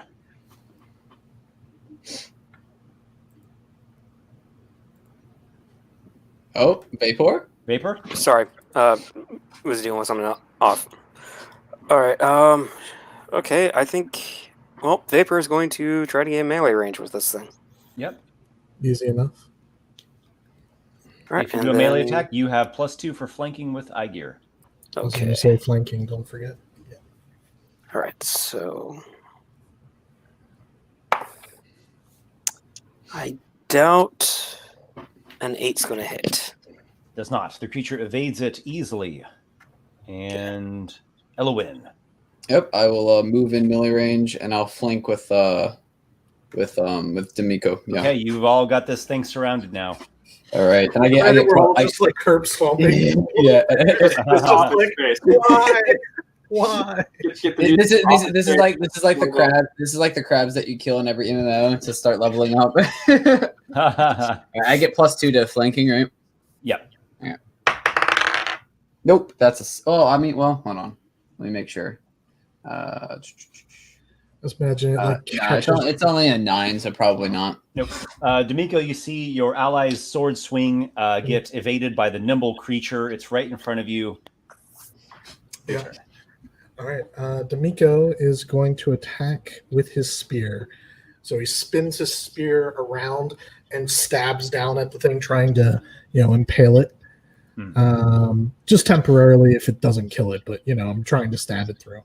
So here we go. Does a 18 total hit? Oh yeah. Yes.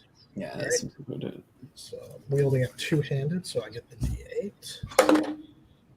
Rolling the min damage for 3. However, Alright. I can martial arts it if it's still alive. Yep. Still alive? Yes. So I imagine I get like maybe a part of it like partially stabbed, and then I just try to like stomp on its head with the heel of my foot while I'm holding it in place. This poor little face hugger. He just wanted to hug us. Does an 11 hit? No. Okay. You attempt to impale the thing. Oh wait, does a 13 hit because of flanking? I forgot flanking. Nope, not enough. Okay. So your stab, lands awkwardly. Just poke it a little bit. You try to get a better hold on it with your foot, but the thing squirms. It's slimy, and you just can't do what you're trying to do. That's and fine. It is surrounded here, and it doesn't like that. Yeah, it's not a good place. It starts to move, and it dashes furiously. Opportunity attacks? Yeah, anyone who makes an opportunity attack, it's actually dodging. It's a special move that it has, so you'll have disadvantage on your attack. I would like that. So is the disadvantage but +2? Correct. Yeah. Okay. I'll let you guys start making your attacks. I'll wait and see. So I know that for the advantage we get the +2. Is disadvantage just -2? No, disadvantage is disadvantage like normal. The two disadvantage is like lower, normal. But you do have +2 to hit. Okay, cool. I just wanted to make sure. Hey, double 16, so that's an 18 for me. Nice. Aygir with his sword got a 9. The fighter 17 hits. for Vapor. Okay, that also hits. All right, so me and Vapor hit. Yep. I haven't rolled yet. I figure I'll let you guys finish it off. As it starts running, I'm just saying not so fast, and then sort of slice it with my longsword. Well, let's see if you roll high. Oh, it's max damage. That's 11 damage. Woo. Yeah. And 6. simultaneously Vapor. 6. Cool. And what's your weapon? It's gonna be pretty much the quarterstaff because I can't. Staff. Okay, because sure. I can't use shocking grasp on this. Yeah. Duh, the staff. Okay, the thing attempts to get out of the being ganged up on there. And Elluin's blade comes down, slashes a deep gash into it, followed by a hefty thwack from the staff of Vapor, and it is overwhelmed. You've defeated it. It is slain. It is bleeding on the ground and twitching. And then I poke it with my spear. I'll if it is twitching, Elluin would put it out of its misery and sort of just make sure it's dead with a final stroke. Okay, you put the thing out of its misery, and it stops with the twitching. By this point, you all have accrued 1 milestone. Hey. Just give us 10 more of these. It's been real bad if it had gotten a little luckier.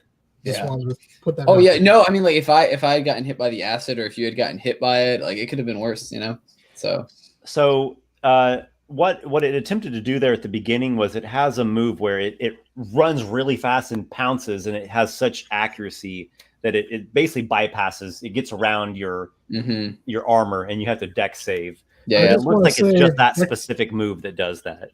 Dex saves not too bad for me, so yeah, probably not. Yeah, I chose poorly. Yeah, I'm not bad at dex saves, but I'm glad it didn't have, because I only have +1 to dex, so it's not bad, but it's not amazing. Yeah. But anyways, after we kill it, Elluin will sort of wipe his blade off on probably like on his pant leg or something, and resheath it. Look at everyone and say, "Well, that was a bit of a surprise there. Good thing." I wonder if Philip Spindus knows what that thing was. Is everyone all right though? No one got hurt. I don't believe so. Quick question, Esper: is the other egg dead as well? Yeah, the other egg, the spawn inside of it is just, it was not developed enough, and it died along with the lightning. That's all I wanted to verify. Yeah. I go and I retrieve my little stone dart thing, and I just kind of clean it off a little bit, and then say, "Whoa, you just blew that up! How did that happen? You maniac! You blew it up!" We're now just engulfed in darkness, like some wizard from across the map puts us in darkness. I wouldn't put it past that. There's something with the zoom function and simultaneously having an object selected. Oh, probably because of like the scroll wheel. Probably. Yeah. And Anyway. So Elluin will look at the rest of the party and sort of say, well, I think that we should probably continue on, unless you all think that we should do something else. No, I don't think any of us are hurt, and we all seem unfazed by that. All right.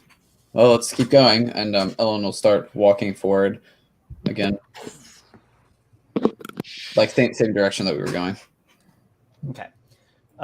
This tunnel ends up over here with another chamber that you don't see any exits from it. There is a single feature that catches your eye. On the floor of this chamber is the skull of a fire giant. Aygir identifies that it indeed was a fire giant. Mm. Aygir starts looking around these walls, and if maybe there's some hidden secret here that there is not immediately apparent. Go ahead and make an investigation check. All right. I would like to also look around. On investigation, he has just gotten into a sneezing fit that distracts him because that's a 4 after rolling a 1. The acrid air is getting to you, and you sneeze with great irritation to your sinus. I would. I think Elluin would like to look a little bit closer at the giant skull. He's probably a little bit interested in it. Mm-hmm. It's similar to a human skull, a bit more of a sloped brow and obviously heavier structuring to the bone. It's been picked quite clean. Mm-hmm. There's a lot of erosion, though, chips and pocks and little holes. So it's probably been here for like centuries or something. Yeah. Yeah, something in this air. There's something acrid in this air. Yeah.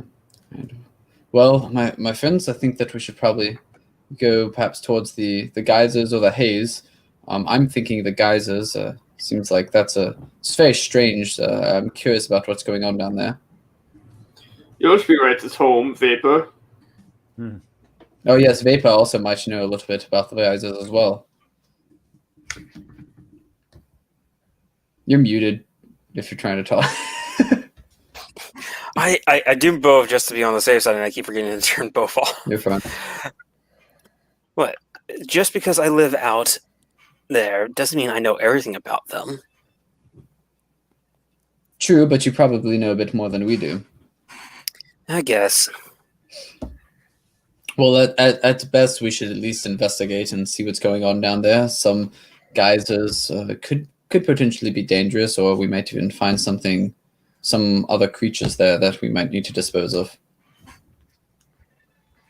Oh, we shall see. So you're heading this way? Yeah, to the geysers. What formation do you walk in? Elluin would actually recommend Vapor go first, just because he's lived around geysers, he knows about it, so he might have a little bit of extra knowledge there. But Elluin would stick behind him as well, like right next to him. I see how it is. The elf sends the human in first. You've gone from a little shit to a big shit to a massive shit. I just went into the first room by myself. What are you talking about? I follow close behind. I'm from the Cloud Step too. I've seen these things before. We all share the same risk. It's just someone has to go first. Mm-hmm. Yeah.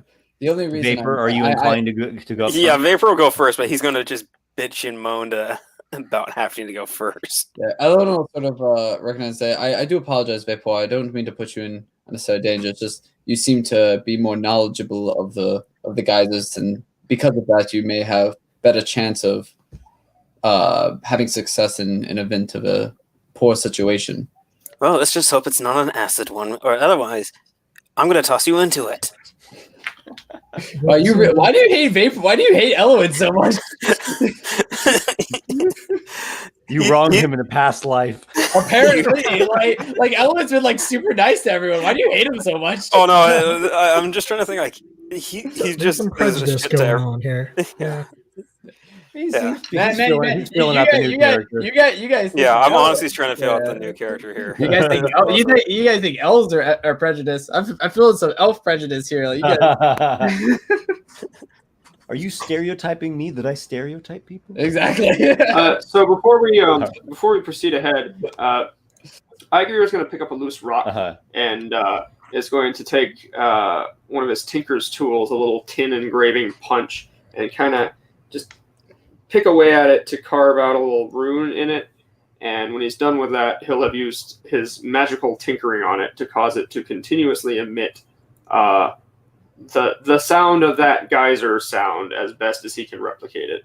Interesting. Elluin, seeing you do that as we walk, sort of whispering like, "What are you doing there, Aygir? I'm confused, or I'm interested."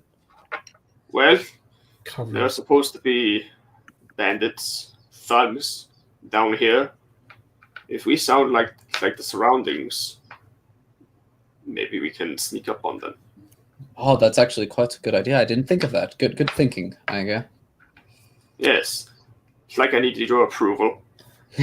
He's got that big hobgoblin brain.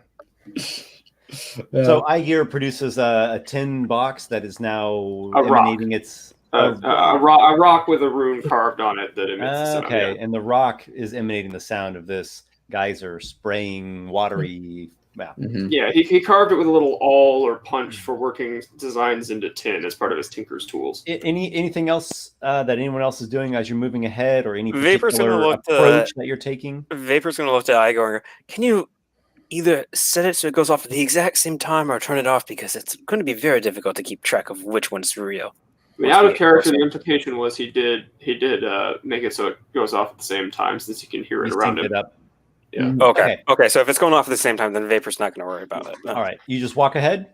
Yep. Okay. Well, actually, you know what?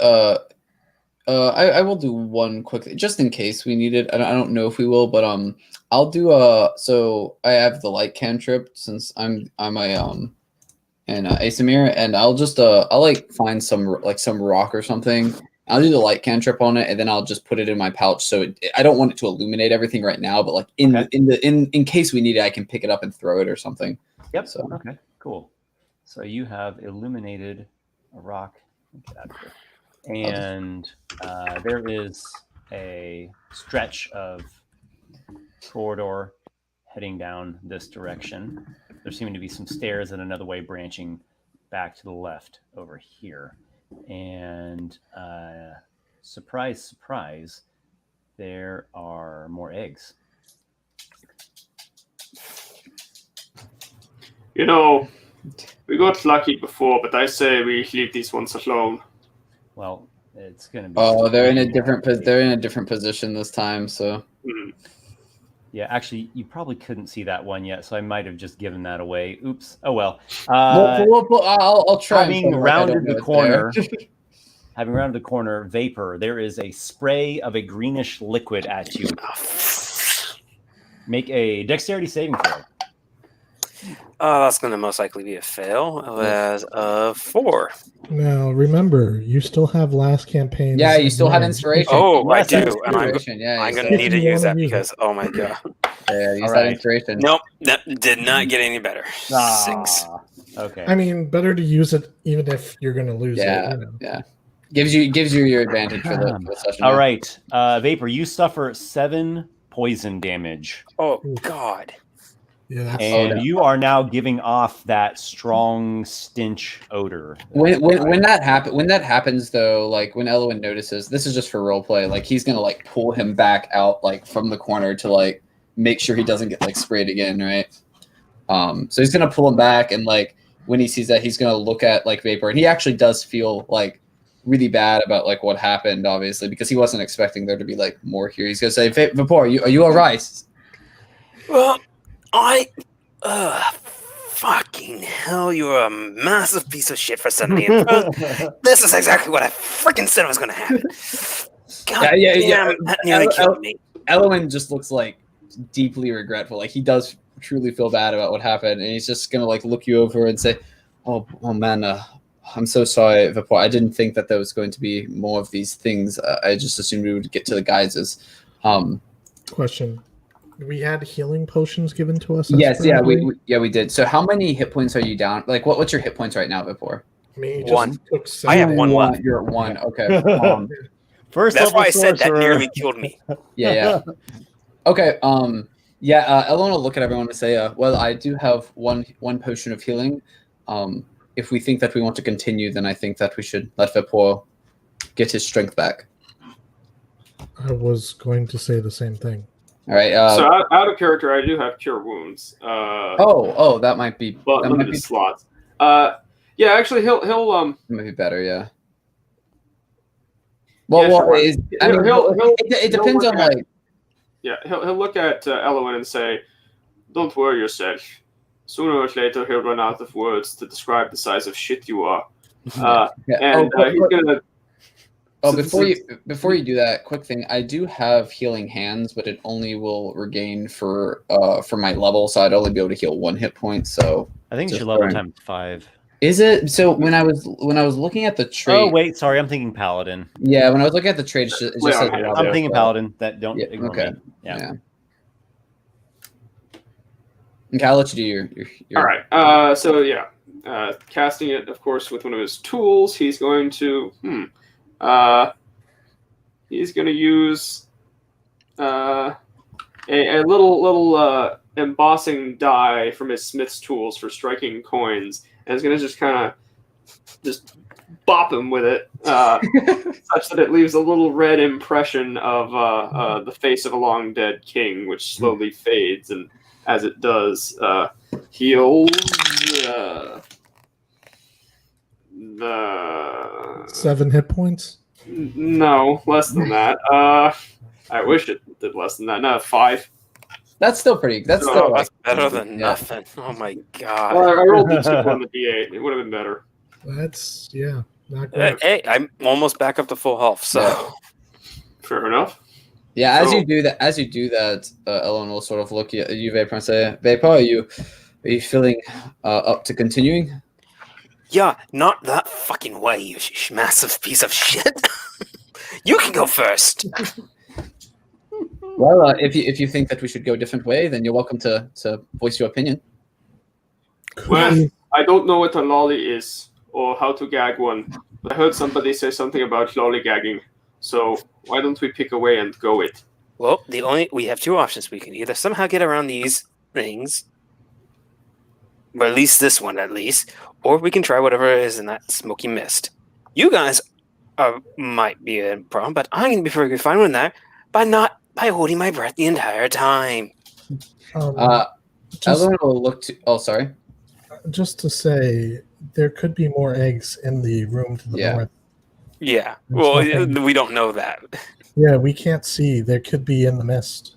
Ellen Which will. make it The even more mist is dangerous. not so heavily. It's not heavily obscured that it totally blocks the sight. It's a light obscure. Gotcha. So Ellen will look to the party and say, "Well, it seems that we were able to get past the eggs using Aygir's magic earlier. Do we want to try and continue down this hallway, or potentially go into the mist? But there may be more eggs in that direction as well." I'd rather not fight another. Let's follow the shit into the mists. Let's think about it. The people that we're here to find, unless they have some way of walking past the eggs, they probably didn't come down this corridor. So Mhm. Yeah, what the suspicion is this is like a different way to get to where they are. Yeah. A back way. that Yeah. We It, It Yeah, seems like it- they might use the mists, maybe. Yeah. yeah. No, that Um, out of character, I was thinking kind of a similar thing as well. Unless there's anywhere that seems like it might be a spot to locate a secret passage. okay. Yeah. I'll go Um, ahead and check out the mist then. All right. Yeah. Ellen will since it seems that people want to go up there. Ellen will agree and go up to the mist as well. So Seconding who's leading the way? Elluin this time. Yeah. No, Yeah, I would Elluin do it. this Yeah, time. I would do it, yeah. Considering Drake we is probably have the Wait, no, whole- Paper's yeah. pushing Elluin to Well, the no. The only reason Ellen didn't go first in the geysers because it was the geysers, right? And that you might have more information. But yeah. Well, look at you taking charge, though it doesn't look like you know what you're doing. I took charge in the first room. What are you guys talking about? And he's going to look at you kind of funny while twirling around this little some sort of a pick from some sort of toolkit, and is going to give you guidance. Hey, all right. I'll look to you and sort of give you a nod of like thanks. Concentration up to a minute. And that gives me a D4 to any check. Yes, once before the spell ends. Gotcha. And you can roll that die before or after making it. Okay, awesome. And then it ends the spell after you use it. Yeah. All right, cool. All right, I will continue forward. Carefully. Not just like barging it. Can you tell me something more specific about your careful approach? Okay, so could you scroll out a little bit? I just want to see exactly where I'm at. Okay, I see. So now can I see that there is that path to the right there? I'm trying to. There we go. Okay, cool. So I can see a bit more. All right, awesome. There we go. Let's see. I'll go.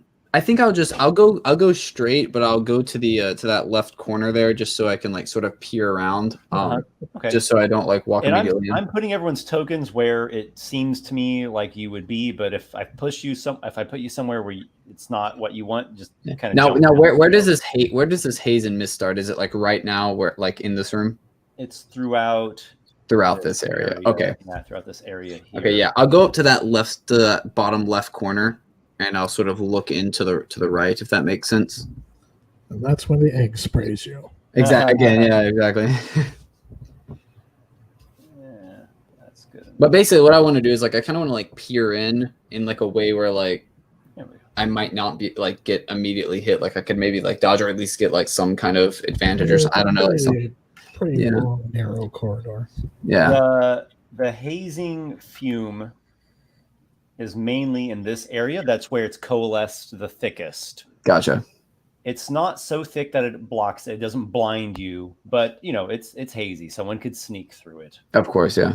And the acridness to the air really doesn't change much.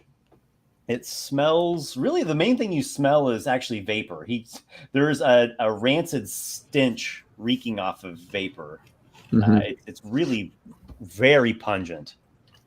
Dimico is just holding his big nose. Yeah. So there's two things that I'm going to describe here. Aygir has, just under his nose, painted a little bit of ink from his cartographer's kit.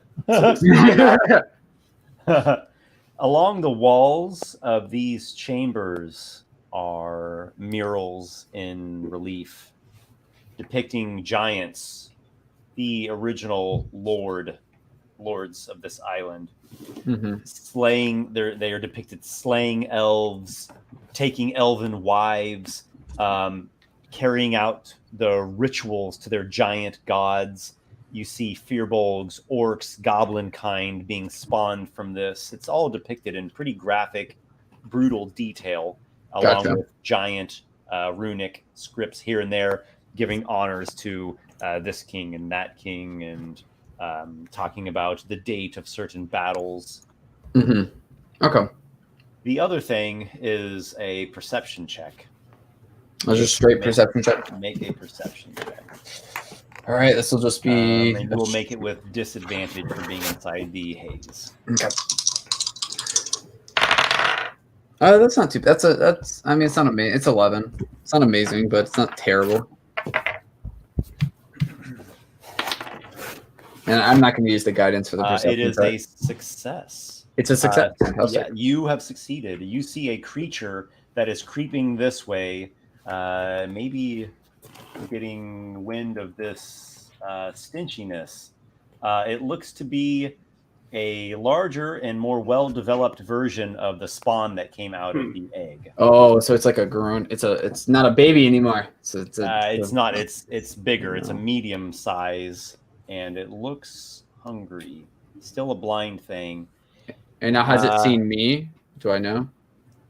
Well, actually, what I'm going to do is initiative here. So we could keep your same initiative, or you all can re-roll. What would you guys like to do? I'd like to re-roll. Well, I don't know. What do you guys want? It needs to be the whole party re-rolls, or everyone keeps. I would not mind re-rolling. I think it seems like a new combat. I'm fine. Yeah, with let's it. reroll. Yeah. Yeah, I like Go rerolling. for Yeah. it. Yeah. Oh, by the way, when I do see this, I'm gonna just for role play. I look back and say, everyone, there's another one. Ready yourself. You have been alerted. Ooh. 18 this time, so much better. You're looking at 20. That's probably my only 19 I'll roll this session.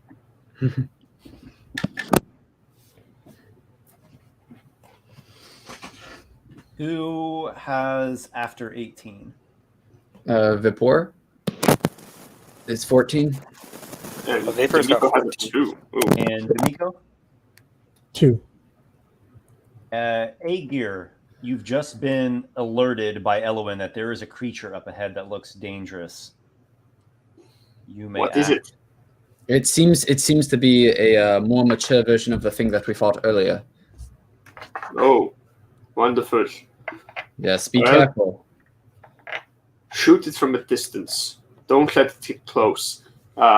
Aygir will use his movement to pull out his bow and knock an arrow and ready an action to attack when it comes around the corner.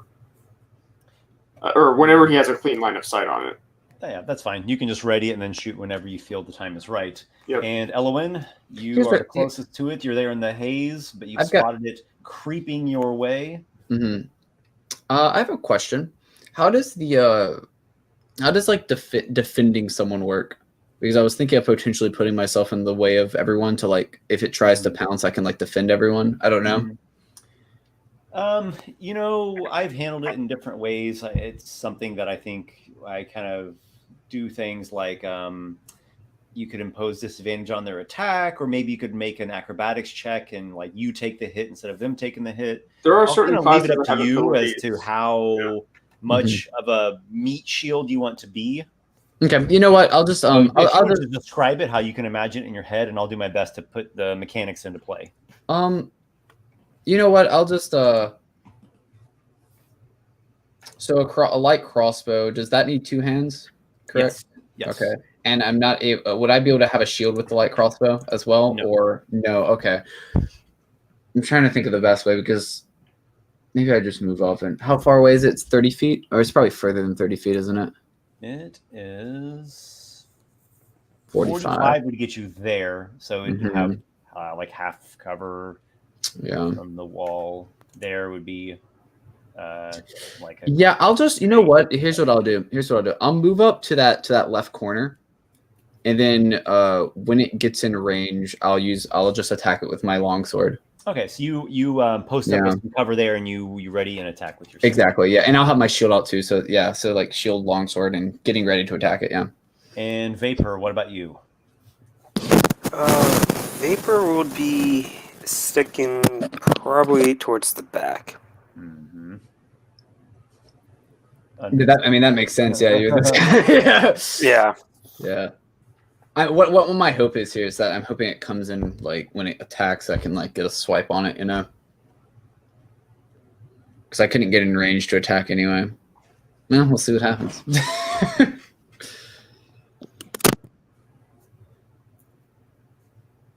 Vapor, what's your gut instinct tell you? Stick to the back. Do you dodge? Do you ready a spell or an attack? If you are going to do nothing, Going to it's ready better an to action. dodge. Mm-hmm. What's the action? It was going to be actually technically readying a spell. Shocking grasp. Okay, so you channel some shock into your hand. You've got that. You're concentrating on it, and you can release it as your reaction whenever you so decide. And the creature itself, I just want to see how far away everyone is here to get an idea of what it's doing. Okay. Well, never mind. Continue. Yep. The creature is going to come prowling out this way.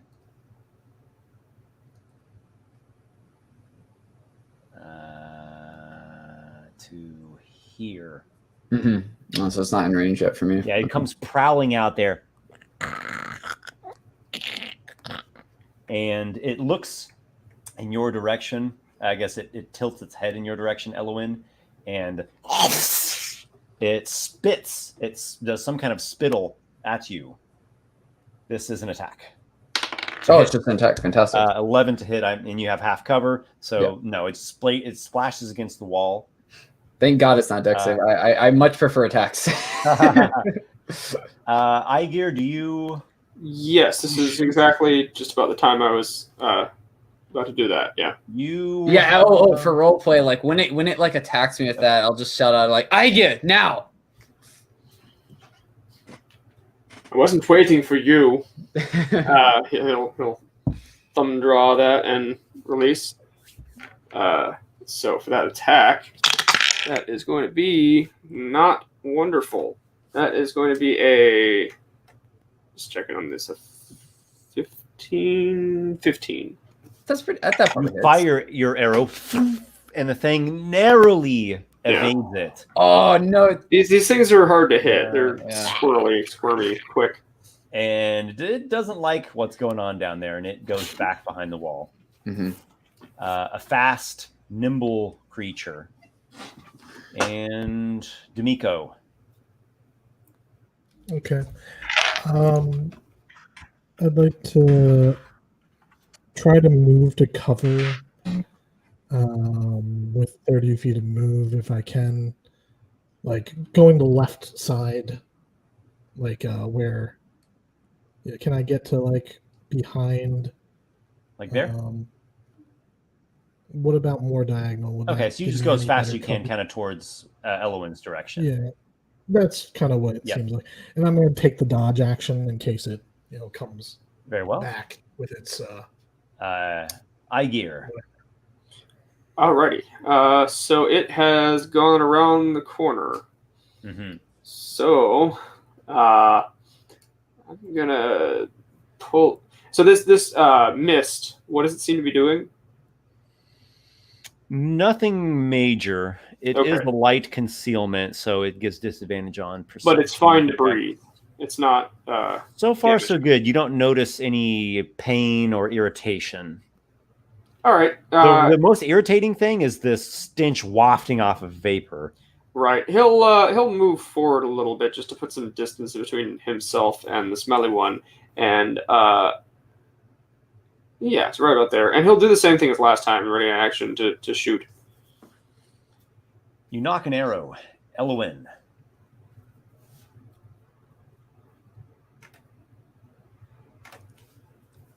Elluin? Sorry, I'm back. My bad. The thing shot some spittle at you, but it didn't strike. All right. I should be within 30 feet of it. You go running up to it? I think I can get 30 feet to it, right? That looks about right. Yeah. Okay. And am I in melee range? Yeah, I'll give it half cover. Okay, that's fine. So I get disadvantage on the attack roll. Nope, it just will have +2 in its AC. Oh, okay, cool. I will attack it with my longsword. Oh, natural 20! Woo! Oh, third one! Yes! This is double damage! Oh my goodness! Is this the first critical hit of the campaign? I think That so! way. Yeah. 2d8s! Oh boy! Here, let me do I have an effect. I have You got something? I have a coin effect. Hold on.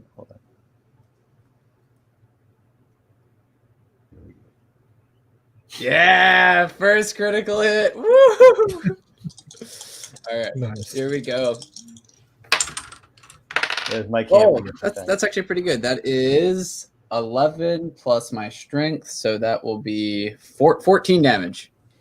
So I just like slice into it good. You do. You give it a nice cut. And it didn't like that at all. That seemed to be a pretty strong hit. Vapor. Blasted thing.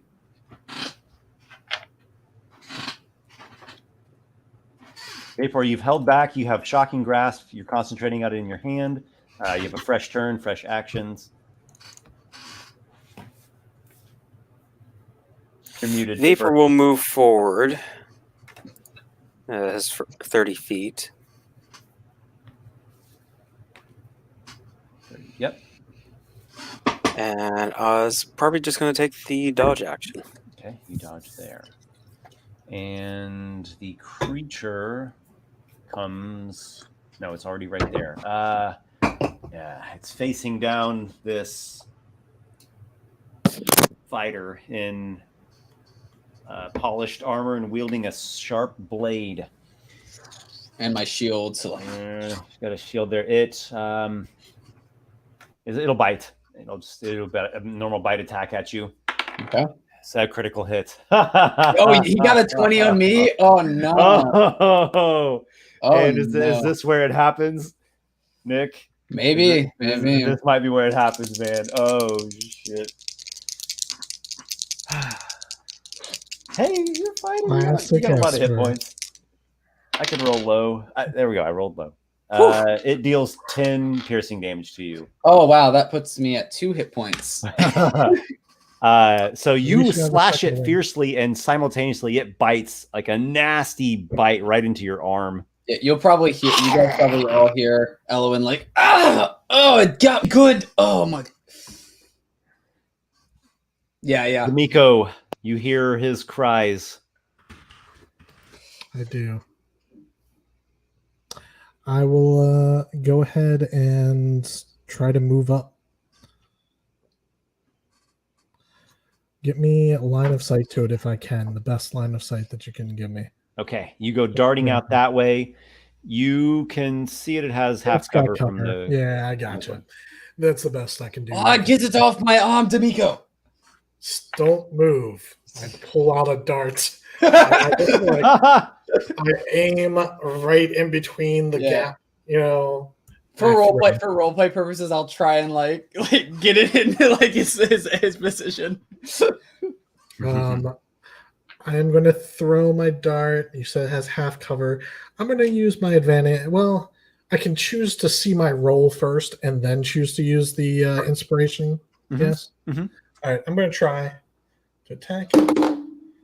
I'm going to use my inspiration. Not my one from last campaign, but the one I got that's only for this session. Sure. You know what I mean? That's much better. 19 to hit. You have hit. Yeah. All right. It's not going to be amazing, but it's damage. 4 damage. Okay. That's a light hit, but a hit nonetheless. Aygir. Do that or do nothing this turn. Alrighty. He is going to move up to his full speed. Where would that get him? Where would 30 feet get? Straight ahead? Yeah. You get just in front of Dimico. All right. He's going to go there, and from there, would he have any kind of clear line of sight on the thing? Still got that cover. Half cover. I maybe could argue for 3/4, but whatever. We'll say half. All right. Well, then, while he was moving, he will have let his arrow fall back into his quiver and reholster his bow. And he's going to instead, by holding a little awl in his hand, reach out and focus the lightning onto a point and shoot his storm bolt at it that way. Very well. Since that seems like it's better at hitting than an arrow if it's in cover. Yeah, take your shot. I'm assuming there's no metal on it, right? You see nothing metallic about the creature. Ooh. With an 8. The lightning zaps Elluin a little bit in the bum. I get And that's for having the money. And Elluin, you have been prodded into action. What do you do? Okay, well, first I'm going to use my second wind to heal up a bit with my D10 plus my fighter level. Which is... Oh, dropped it. That's not too bad. I gain 6 hit points, so I rolled a 5 plus that. So I got 6. So I guess like roleplay, like you sort of see me like I'm screaming, but then like when it gets to me, I just sort of like try and calm myself, and you probably all see maybe like some like golden light or something go over me a bit, and because I'm like an Aasimar, so like trying to roleplay that a little bit, like you see some of it like heal me a bit, and I look better, and I open my eyes, and I'm not like angry per se, just like kind of hurting, and I take my blade and I go for another attack. Well, I guess I'll move first. I'll move first so I don't have half, so it doesn't have half cover. Then I'll take the attack. Okay. So I'll move like 5 feet up. Yeah. You take a lunge at the creature. Oh, you know what might be a. No, I'm just gonna attack it. I was thinking of maybe grappling it for you guys, but I'm just gonna attack it because it's already taken some damage. Not a natural 20, but it's still a 17. You have struck. Fantastic. All right, that's a D8. Oh, 9 damage. You put another cut on the creature, though it is still active. All right. Vapor. All right, so he's not wanting to stay back there by him. It's not going to want to stay back by themselves, so he's going to move up with them. With the other two there. I got it good, guys, but it's still standing. All right. Reeking vapor comes out of the haze. And we'll ready an action.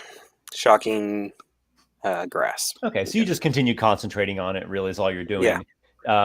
So technically, you still have your action.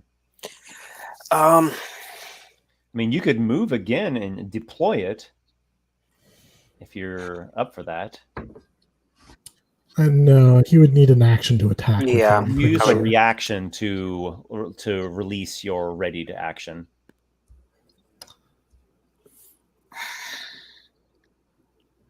But the ready to action only lasts until your next turn. Okay. That is true. That's so true, because otherwise you'd be like, before I walk in the room, I ready the spell. Then on my next turn, I'm shooting 2 spells. Okay, that's true. Might I suggest dodging if you're not going to get closer this turn? That way, I'm gonna.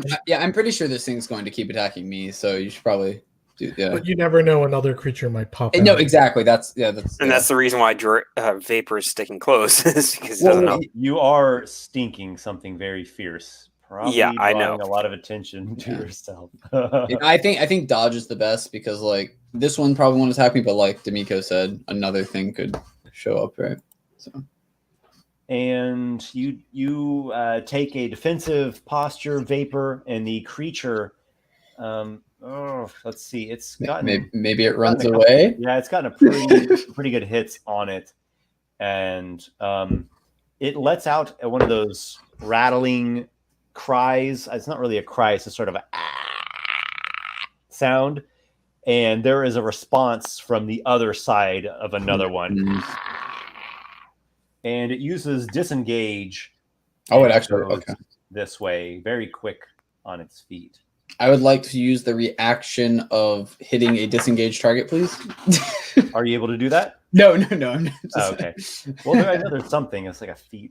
Oh, is there really? Oh, okay. I believe there is. Good to know. I'll have to. So it sounds like there's a second one.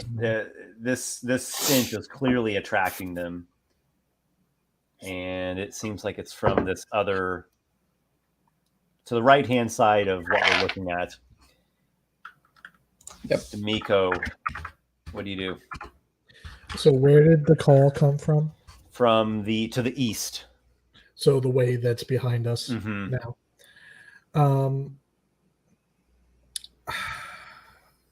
First level, I have like no monk abilities. It sucks. Can I move? Can you show me what 30 feet of movement would get me to try and get line of sight on it? Okay. You go pursuing the fleeing creature. I just want to see what 30 feet would be there. Okay. Oh, okay. So yeah, that's where I went. Okay. So it wouldn't get me there anyways.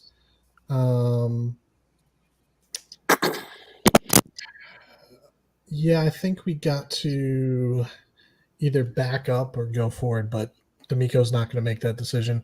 So he'll move to there and take the dodge action. Aygir.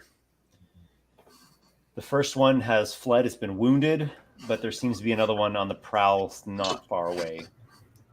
All right, he will slide up to, just ahead of where the corner is, but still in the same vertical line where he is.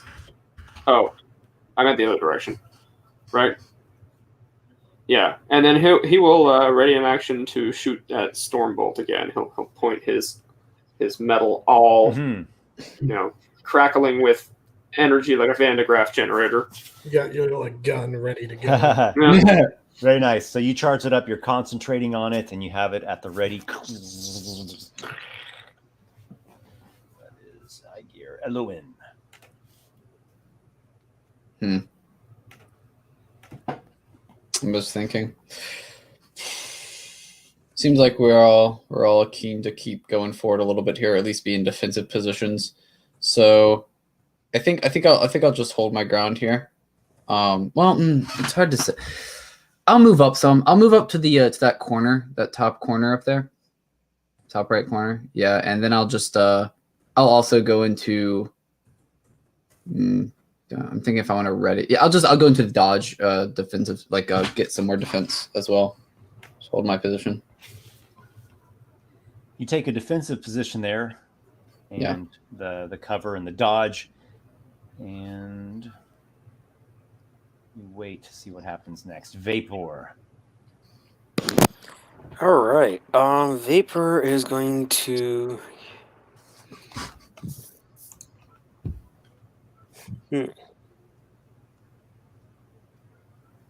Something is on the prowl, not far away. Yeah, and Vapor does not want to be down there. Okay, so yeah, he's going to move up and actual ready shock and grasp as an action. Mm-hmm. And where would you like to move to? Just to the other side of Aygir. Like that? Yes. Okay.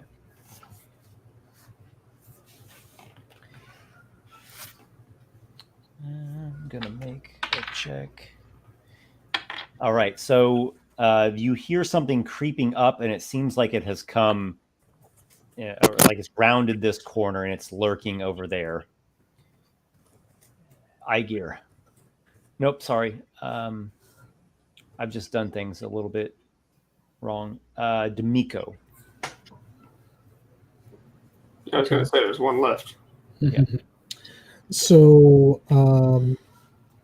did I get any communication one way or the other from Elluin, or is he just silently chasing, up to the corner?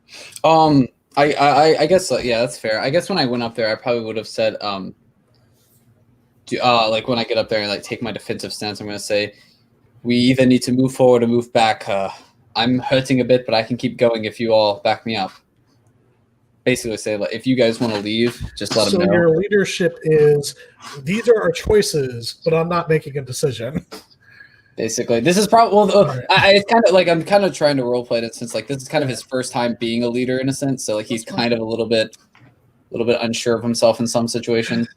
Well, we'll see how this plays out then. Yeah. All right, Dimico, can you move me just straight to the left till I can see down the corridor? So you can see there. If you go there, it's a clear shot. That's what I want to do. So it's staying there? Okay. It's moving, but that's as far as it got on its turn. Gotcha. I'm going to go ahead and throw a dart. Try and hit it. It's not much, but it's what it is. 21 to hit. Yes. Oh, that's nice, yeah. 4 more damage.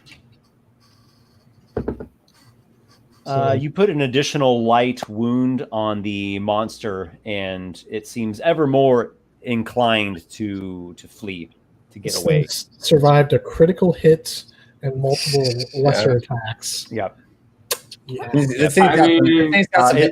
It looks. I would say it looks substantially wounded. Yeah, it's like almost dead. Out of character, if this is like a CR 1 or 2 creature, it could well have 50 hit points or more. So. That's probably why he only threw one of us. I still had a little bit of movement left, right? Can you move me up behind Elluin? Like just one up and then one more up. Yeah, exactly. Like one more. I had 30 feet of speed, and I thought you moved me 21. So, yeah, that should be fine. That was Dimico. All right, now we have Aygir. Do you continue your ready again? Guys, come over here. Yeah, no, his ready to action, it's his turn now. It's his turn. All right, and so it's gonna that'll take your go action away. to, like, He'll continue to hold the ready or whatever. right. No, he'll run over to where Dimico is and at least peek around the corner. So you start heading that way. 30 feet will get you there. You could dash potentially. I mean, yeah, but is it Then he worth couldn't it? hold the ready to shock. That's true. That's true. Which he's our sniper right Oh, now. yeah, Oh, I can hold the ready shock even after dashing. It takes No, an you action cannot. to, No, you cannot. That's right, to that's what I ready, and the ready will last until the start of your next turn. So Right, now okay, you'll have to use the action to Yeah, keep. it's probably best to keep keep the charge. readying it. Right, Yeah. that's what I He was. is doing. literally our guy on the gun. Exactly. Yeah. Yeah. The only person here with, like, Right. Yes. super long range. Although this time, while he was moving around, he actually stashed the awl in a pocket and has drawn out a little fine calligraphy brush from his cartographer's kit, and into the air has painted a little lightning rune, which he's now holding with his hand in place. Mm-hmm. I love it. When I see Aygir start coming to back us up here, Elluin will sort of get a little bit more confident and say, "All right, we push forward." This is just for my own notes. Can I get everyone's passive perception? Just like one at a time, say them. No. You have a 0 then. No, I have passive is just 10 plus your wisdom. Yeah, Right? 10 plus your perception. That would be 10 for me. 10. 14. 10 plus your perception. Okay, then Aygir has a 13. Okay. All right. Just that will eventually come up. Like, I just rolled that thing stealth check last turn, and it rolled so low that I'm like, it didn't even get a 10, so everyone would have noticed it. Yeah. And Vapor, it is your turn. So on that note, you hear something is prowling right down in here. He is going to get out of there and keep that ready action charged. Where would you like to go? It's going to move over towards Just Aygir. full speed. Yeah, Mm-hmm. Like Guess I'm so? about them. right there. Like that? Okay. And you have Shocking Grasp ready, is that right? Yes. Yes, okay. Now we come to the second one. Oh, I thought that was that one, like moving through the walls. I was like, "What? What? We're back in the dreams of world or the world of dreams and nightmares." You fool! That was an illusion you were attacking the whole time. It's a shadow demon again. Oh no, we're in the crypt of the Marilith. It's all coming back. We're all gonna die. So this campaign is just a nightmare of our dying characters. Exactly. Yeah, exactly. I guess stealth is actually at half speed. All right, there, and I'm going to roll stealth again. All right, this time it succeeds. So the creature is not actually there. Now, That's just the last wouldn't it place have to you take an heard it. action? Wouldn't it have to take an action to hide? So it did hide already. It's just moving quietly. But then it would keep the same stealth check. I think you only get to roll stealth again when you take the hide action. Doesn't that make sense? So in that case, it's Unless it's- here somewhere, but you don't know exactly where it's at. Unless it's a So level the 3 token rogue. is just letting you know there's a creature. Yeah, you lurking can around hear there. it, you just can't see it. Yeah. Unless it's a rogue with cunning action. Yeah. That's the thing. you might- So its hide check there was just a success. So it's there somewhere, but you don't know where it is. Mm-hmm. Got it. And we're going to Dimico. Oh, wait, didn't Dimico just go? It's Dimico's turn now, and then it No, goes it is. to Aygir. It just Elluin. went all the way around. Did you get? Did We were Elluin just quick. skip? I thought that did I get a think I think Elluin got skipped. Yeah. Yeah, I got skipped somewhere. Yeah. Yep. Sorry about that. Okay, but it doesn't mess anything up. So just go ahead and take it now. Okay, that's I was like, where's my turn? I was like, I want my turn. That's right. Move, Esper? That was another thing as well. I think I take my Oh turn. my gosh! Yeah, I think I get a turn though before it moves. yeah. Like, Actually, it's supposed to be Elluin, then this one. Exactly, here, yeah, Then the that's- second one. Okay. yeah. That's why I was confused because I was pretty sure Yeah, Let's it's see if it's okay Elluin because can kill it didn't that. affect anything. So go it ahead, did Elluin. affect it. Yeah. I was like, I'm pretty sure it's me then the creature. Then yeah. I mean, it will affect it because you might attack it and kill it So Well, yeah, that's why. Yeah, so I Yeah, will. but it doesn't move- change anything of what well, happened. it doesn't change any of our actions. No. Exactly. Yeah. All So right, I will. go for it. I will move up and attack it. So All right, it's- bravely, Elluin steps forth and chases down the fleeing creature. Oh, I thought something was gonna happen to me. I was like, oh no. And you. And you roll Oh! it. Yes, that should hit. That's an 18 plus 5, so 23. You strike it. And that will be my D8. Oh, max damage, 11 damage. You have slain the monster. Yeah, so I just like cut it down. And now you pissed off the mate. Yeah, but after I kill it, I will sort of look back and say, I think that we can take these. Just confident now that you've Slain 2 of them, right? It's like, let's go. Like, All right, now we're looking at Dimico. okay. Now Dimico. So I heard the thing back that way. I don't know where it is. When you last heard it, it was like I would around. like to go. Actually, wait, quick thing. Before the end of my turn, after I do Slay it, I would like to move back to where Dimico is, just so I'm with the party still. So yeah. Yeah, you did have enough move. Yeah. Next to Dimico if I possible. would like Dimico Like to where I was. move 30 feet. Try to get me close to the corner first, and then take me out of the corner. Yeah, So- quick thing. Like that? Esper, Like can you that. put- Yeah, exactly. So that's 20. And then what do I see when I So come around? I'm going to put the token here just because it's hidden. It's but hidden, You know that's- something's there. Okay. And you can use an action to make a perception check, or you could So on a ready something. just to be clear, it's in the mist. That's why it's hidden. Because if I Yeah. just look out there, if Yeah. it's standing in the middle of the hall, it wouldn't be hidden. Yeah, once I the look at mist, they start to thin out by the time it's getting into this corridor here. Yeah. Do you have dark vision? No, Okay, so it could still hide in the shadows even if Yeah. there wasn't a mist there. that's fine. So I look. I don't see anything right away. So I have to like really search around. Mhm. Yeah, I'll do that. Why not? Okay. That's only an 8, unfortunately. You are not sure. But I stay where I'm at. Actually, you know what? I move back 5 feet, just a little bit. So I kind of look out and then I poke back because that seems more cautious. Also, Esper, could you put me around that corner? That's kind of where I wanted to be. Like I wanted to be where I was Back where originally. you were. Yeah, exactly. Yeah, because I want to be around the corner. Yeah. Seems legit. right, I'm done. Aygir, there's something lurking in the haze, in the shadows. It has not appeared yet. All right. Well, he will actually reach a hand out and physically pluck that lightning rune from the air, and kind of grasp it in a fist as he moves up to right next to Elluin, so he can actually look around the corner. And then we'll hold / re-resume that ready to action and sort of like just blow it back into the air and keep it there with his hand, manipulating it as it crackles and fizzes. Nice. And Elluin, you have just slain the creature and moved back a bit. There's another one prowling about near the Another one down haze. there, yeah.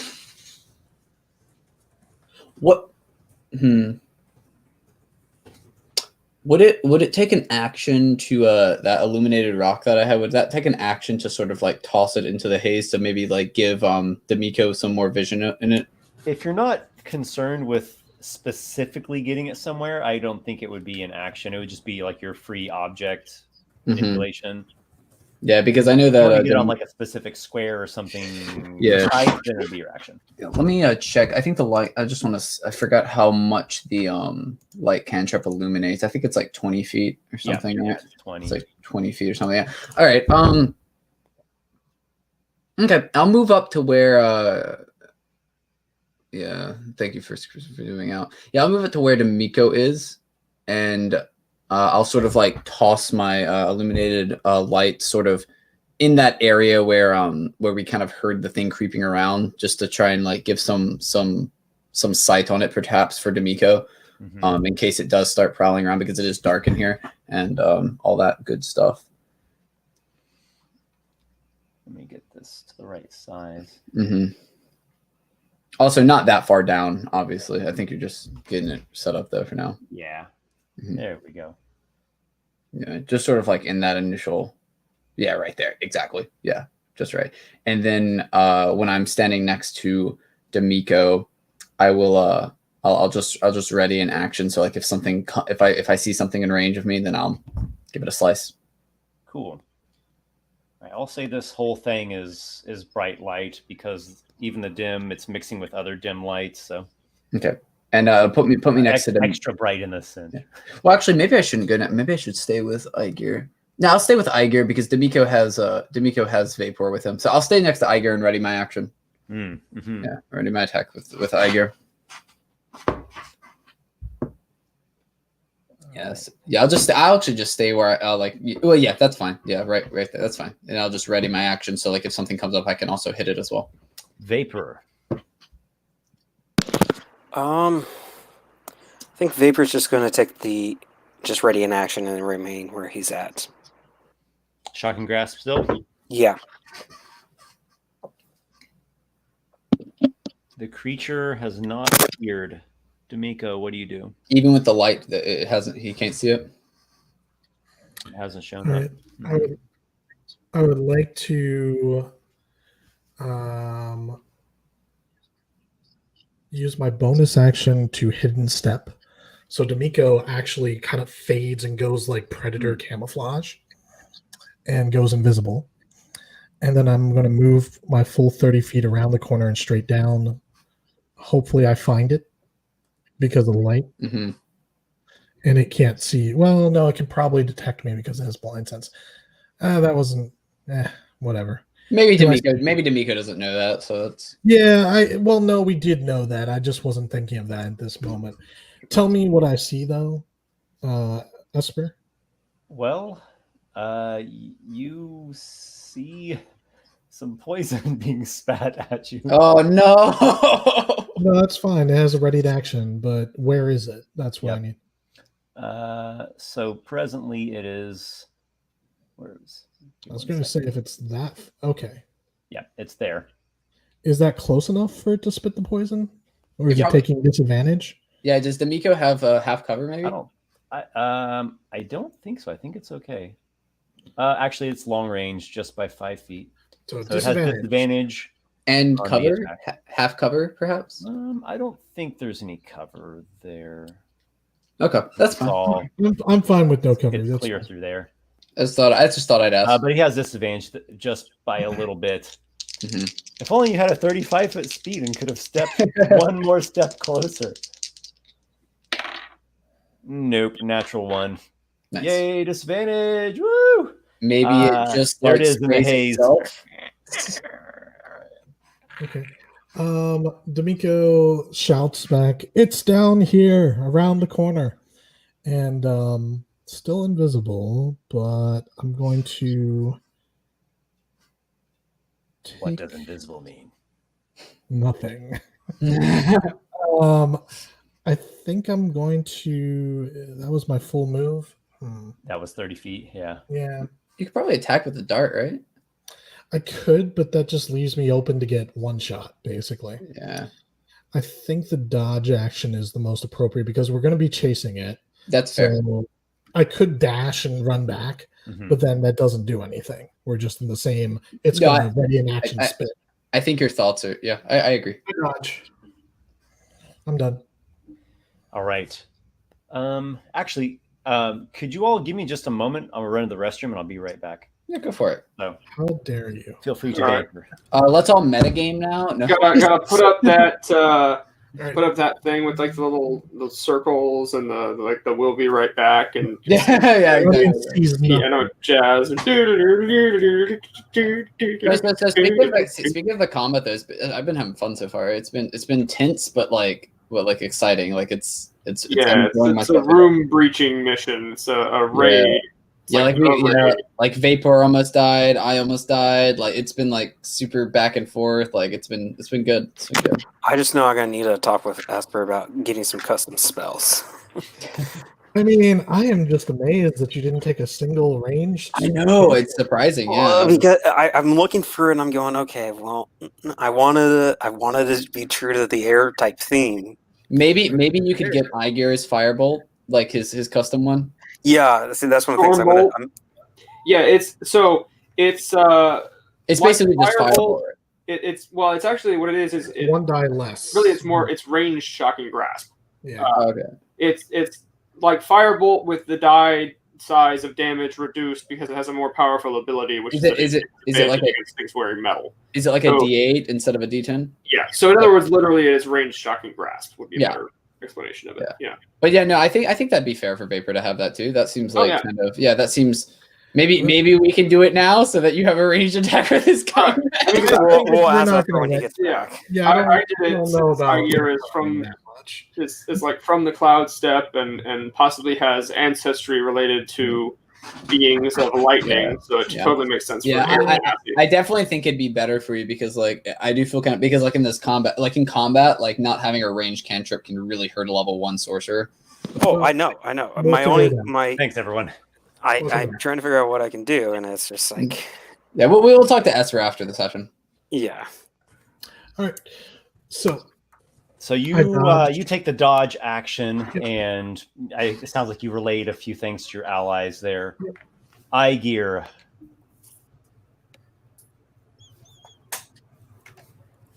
Oh yes, you said You've Aygir. been, you've been readying your electric bolt. Correct. However, that is not the case. But he's going to breathe in and inhale it, and then with in his other hand, just producing out of nowhere a little. Let's see. He's used some stuff from his thieves' tools, his smith's. He's used something from every set of tools. So this will be just a little link of chain from his smith's tools bag. He will blow it into that. And he's going to run. How far would 30 feet get him? And would it get him within 120 feet and a line of sight of that thing? 30 feet? Yeah. 30 feet would be probably like around here. Mm. Okay. So that wouldn't really have a clean line of sight on that other thing. I don't think you'll be able to see it with just your Cool. speed. So the Yeah. lightning will actually, inside that chain link, flick out, and he will toss it to the other hand, grasp it in a fist, and dash to get over to where Dimico is and stand kind of right next to him. Okay. Like that? Yep. Directly north on the map of Dimico. Yeah. There? Yep. You have joined your half-giant comrade, and there is a creature lurking about nearby. So he Well, says, I heard you. Where is this thing? it's right there. Oh. So it is. Elluin, will you read? I have eyes too. Will Do you I- join your comrades? Yeah. Also, by the way, I'm still invisible, Aygir, so you don't technically know I'm there. Just so not to meta game. Mm. I can smash you. Yeah, That'd be Vapor. Yeah. I'll go in back. Yeah, I don't want to level 1 character with half hit points. I'm good to just stick with the party. I'm gonna move back with them. I'll move. Let's see. Do I want to dash? Yeah, I'll probably dash. I'll get around the corner there on the bottom right if possible. Well, is that 60 feet bottom right? This is 45 where you've moved there. All right. So I can get another 15 feet then, right? Yep. Yeah, I'll go to the bottom right corner there. Like towards this way? Yeah, exactly. Yeah, and just like I want to keep the cover. So Yep. Okay, gotcha. That was Elluin Vapor. Yeah. There's I been a don't think- lot running about you, but you Yeah, yourself have been kind of he's staying Vapor careful in the just middle. shakes his head as everyone's just running around and wait, quick question, just to give Vapor something. Is it possible as I run past him to like drop my crossbow so that he has like a weapon? If you want. Yeah, like drop my crossbow and arrows, just like give him something. All right, yeah, I'll do that. So when I run past Vapor, I don't imagine dropping a quiver is very easy, but you could drop like a couple bolts, like a few and- bolts. Yeah, yeah. that's what I'm thinking. So while I'm running past Vapor, I'll be like, Vapor, here, take this. I'll just say like, here, use this, and I'll drop my I'll drop like 5 bolts and my crossbow so that he There has you go. something to fight with here. So Vapor, do you pick up the weapon and the bolts? yeah, I guess so. All right. And So, what do you how want to far do? can I get with 30 feet of movement? Because I have an idea. 30 will get you. Oh, hold on. I'm freezing. Okay. 30 will get you to like here. Okay. Yeah, that's fine. I need an action, so I can't dash to do this. Mm-hmm. Go ahead. You still have your action. We'll just take the dodge action at this point because I needed a full.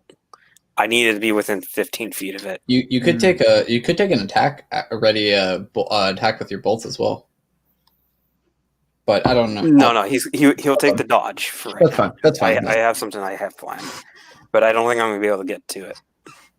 Sounds good. Dodge is better for hedging your bets when you can't attack. Yeah, that's fair. That's fair. The monstrosity will spit once again at Dimico. I dodge. It has disadvantage. That is a 15 to hit. 15 is exactly what you need. Ooh. Unless there's anything else. You are taking some poison damage here, Dimico. Yeah, okay. Are you resistant to poison? 10 poison damage.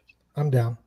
You're down. Oh, Yeah, 10 poison damage would drop almost anybody but like fighter barbarians. yeah, because I think I'm the only one with more than 10 HP probably. Yeah. Unless you got like, a ridiculous Dimico con. falls to the ground, overwhelmed by a spittle of some kind of nasty toxin. You see Elluin's face sort of go a little bit like, oh no.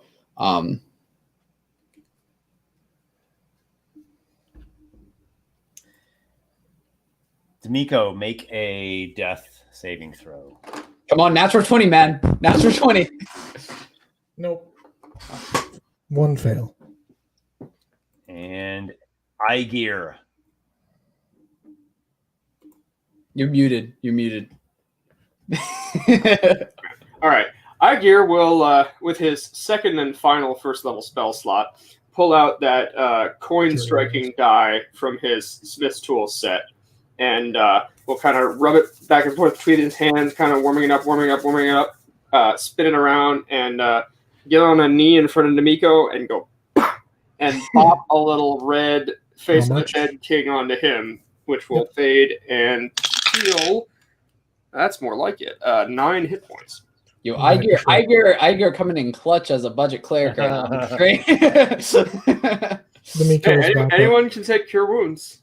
It's a versatile spell. Yeah, I'm just gonna like when you get back, I would say, Dimico, are you all right? Still technically invisible. I don't know. Maybe my invisibility. No, I think it goes down. I think it goes down. You went down? Yeah, because you lose concentration if you go unconscious. Yeah. Well, it's not a concentration effect. Yeah. It's just a hidden step ability. Is it till the end of your next turn? Till the start of your next turn. The start of next turn. Okay, yeah. So I guess I would have made my death saving throw, became visible. Mm-hmm. Yeah, exactly. Yeah, so I'll say, Dimico, are you doing all right? Yeah, I'm fine. It's the healing helped. So, little note about the new campaign we're in here. We're using the current rules that I've been using for a while now. Just they didn't get implemented in Land of Dreams and Nightmares. This is you are wounded. Okay. This is what happens when you almost get killed. So you have a level of exhaustion currently, I which represents a generalized wound. In your case, like a toxin effect in your system. Maybe he has like a burn mark or something from the acid. No, virulent toxin in his system. Yeah, that's fine. So I have disadvantage on ability checks for 1 level exhaustion. Yeah, for level 1 exhaustion is that. Got it. All right. Well, in that case, I wouldn't have just said I'm fine. I'll be like, it got me. All right. Do you think you're all right enough to push forward, or just go? All right. Your ally urges you ahead. Do you go? Is it my turn? Yep. Yeah. I'll move forward. How far can I get with 30 feet? Oh, I might be able to get you to there. All right. I'll get there. And I'm not going to dash forward into the. You know what? Actually, let me not. Can you scroll out some? I just want to see. This is another chamber on the right. How How far? So if I'm on that, you see that that corner on like below me, directly below me. How far away will I be from the monster if I move there? Are you talking about here? Yeah. So like if I'm around that corner, how far away would I be from the monster? So like not there, but like around it on the left of it. Yeah, yeah. So how far away am I from the monster if I move there? Maybe 30 feet. About 30. That's what I'm thinking. 30, 35. Okay, I'll move. Yeah, I'll move there then, and then I'll take the dodge action or the dodge reaction. All right, you go there. You dodge. Vapor.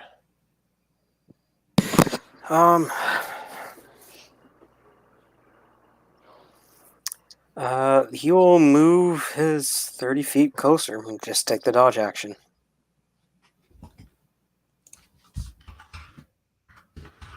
Like that? Yeah, that's perfect.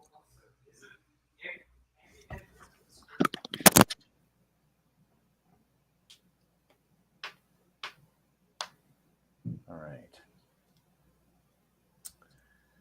Now... Does anyone have Fireball? You said firebolt, right? Right?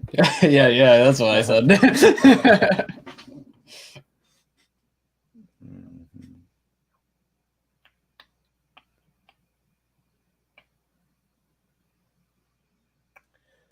All right, you hear it moving around a bit. Dimico, it is your turn. You are currently prone, but you are not dying. Yep, I stand up, half my move. Move me 15 feet to the corner on the right. Should get me just there. Mm-hmm. And then I will take a dodge action. Mm-hmm. Okay. Just doesn't feel right. Yeah. No, I'm going to move a little bit more. Otherwise, this thing moves way faster than us. Yeah. If it just keeps retreating, move me up to the next corner, but not quite there. I stop 5 feet back from the corner. Okay. So dash me there. So the thing is faster than you. I wouldn't say extremely faster, but it has an edge. Well, basically, it's got a 40 foot speed. It needs to stay within 30 feet for its spitting thing. Is kind of what I'm getting. So it's not gonna like retreat super far, but we'll do what we can. What about you, Aygir? You're muted again. Okay. So I have seen it go around the corner. I've seen them run after it. I'm going to. How far does 30 feet get me? Does it get me to about where Dimico is, right? Where Elluin is, or behind Dimico, or? Oh, there we go. Yeah. Okay. And he will pull out that all from his Smith's tool set and will kind of maybe make a little bit of a show of coughing into his arm, which will then tingle with electric power that will work its way into the awl and start crackling there as he once again readies that storm bolt. Yeah. One day you'll get to cast it. On something more than just an egg. Yeah. Elluin the Brave. Mm-hmm. Oh man, it moved in. How far am I able to get within 30 feet of it? Let's see. Or within 5 feet of it, should I say? Let's see. You go chasing after the thing.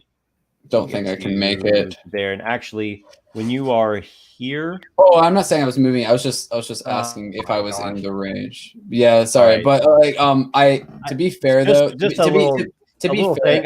I'm not a big fan of. I want to of like projecting out where you might end up. I mean, within reason, it's fine, but Well, we I've can't had- measure the board, Right. so Yeah, I guess we could guesstimate it. We just guesstimate. Yeah, I just Yeah, find yeah, it weird yeah. when If- the token gets moved and they're like, actually, no, I moved this way now that I found out what happens when I get there. Sorry. If it means anything, I was asking just to see, but I was still going to move either way, so I will still move to be fair. But Yeah. like that was my plan to move. I was just asking how far it was first before I did it, but I will still move there. So that was my plan. I just wanted to see first if that makes sense. But yeah, I'll still move 30 feet towards it. Yeah. So when you end up there and you come out into the corridor, it has a ready to spit.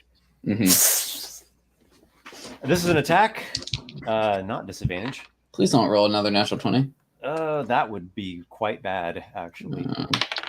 That is not a natural 20, though it is a 19. That's perfect hit. That exactly hits my armor. Yeah.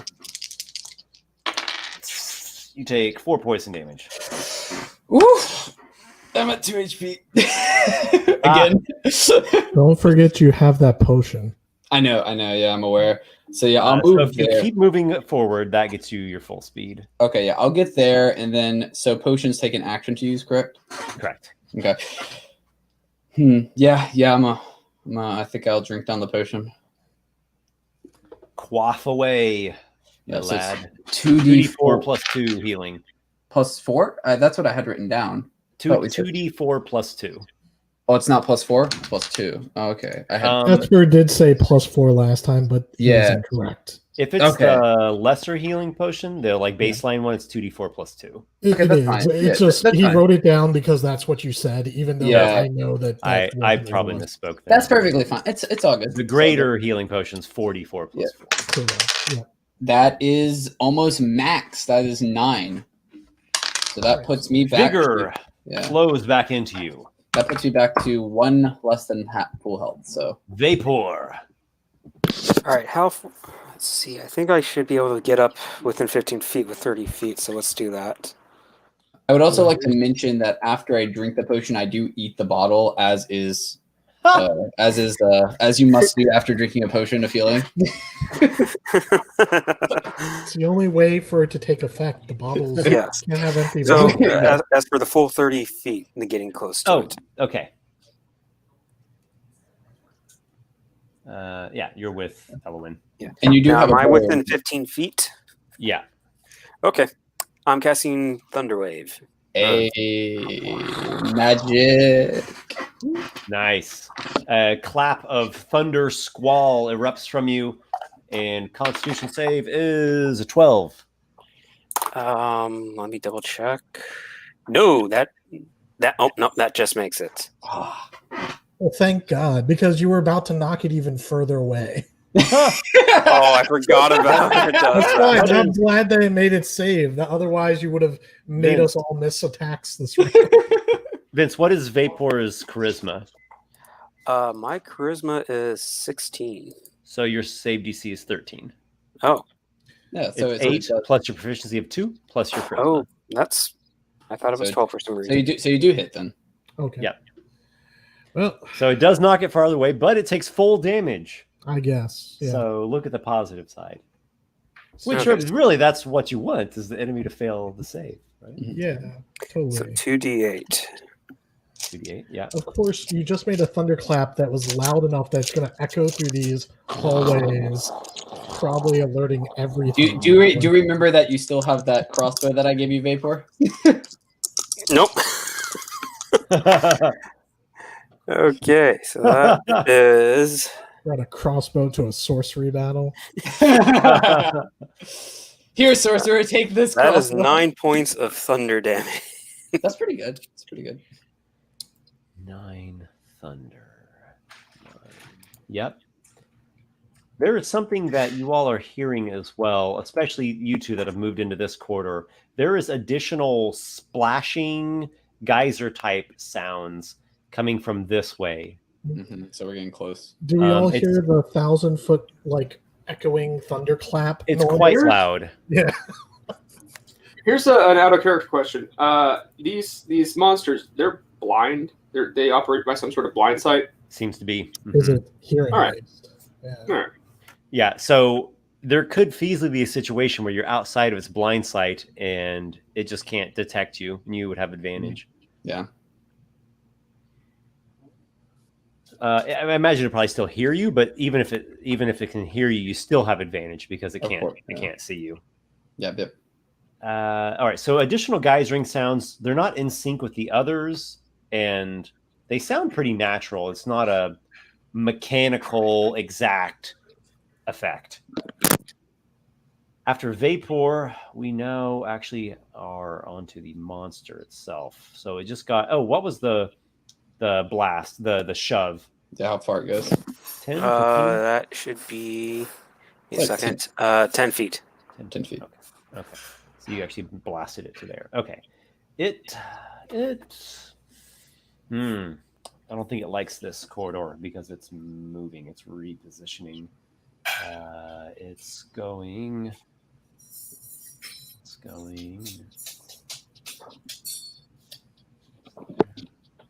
Okay.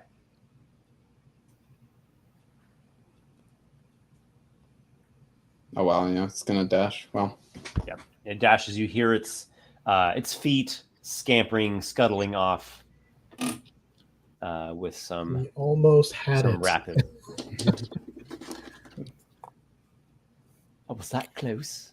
I touched it. Well, as much as I would like to keep chasing this thing down, I do not think we should remain here.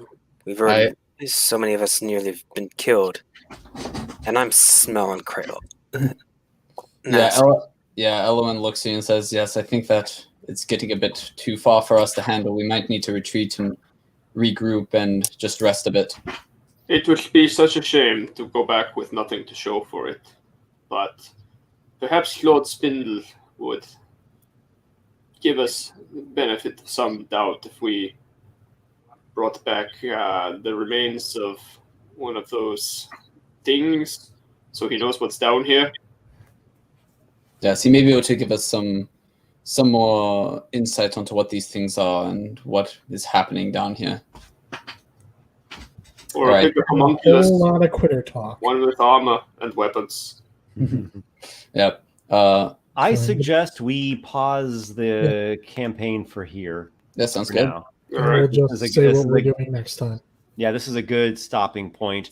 You all have achieved another milestone by now, and we will see what happens next session. So there's different ways you all could do.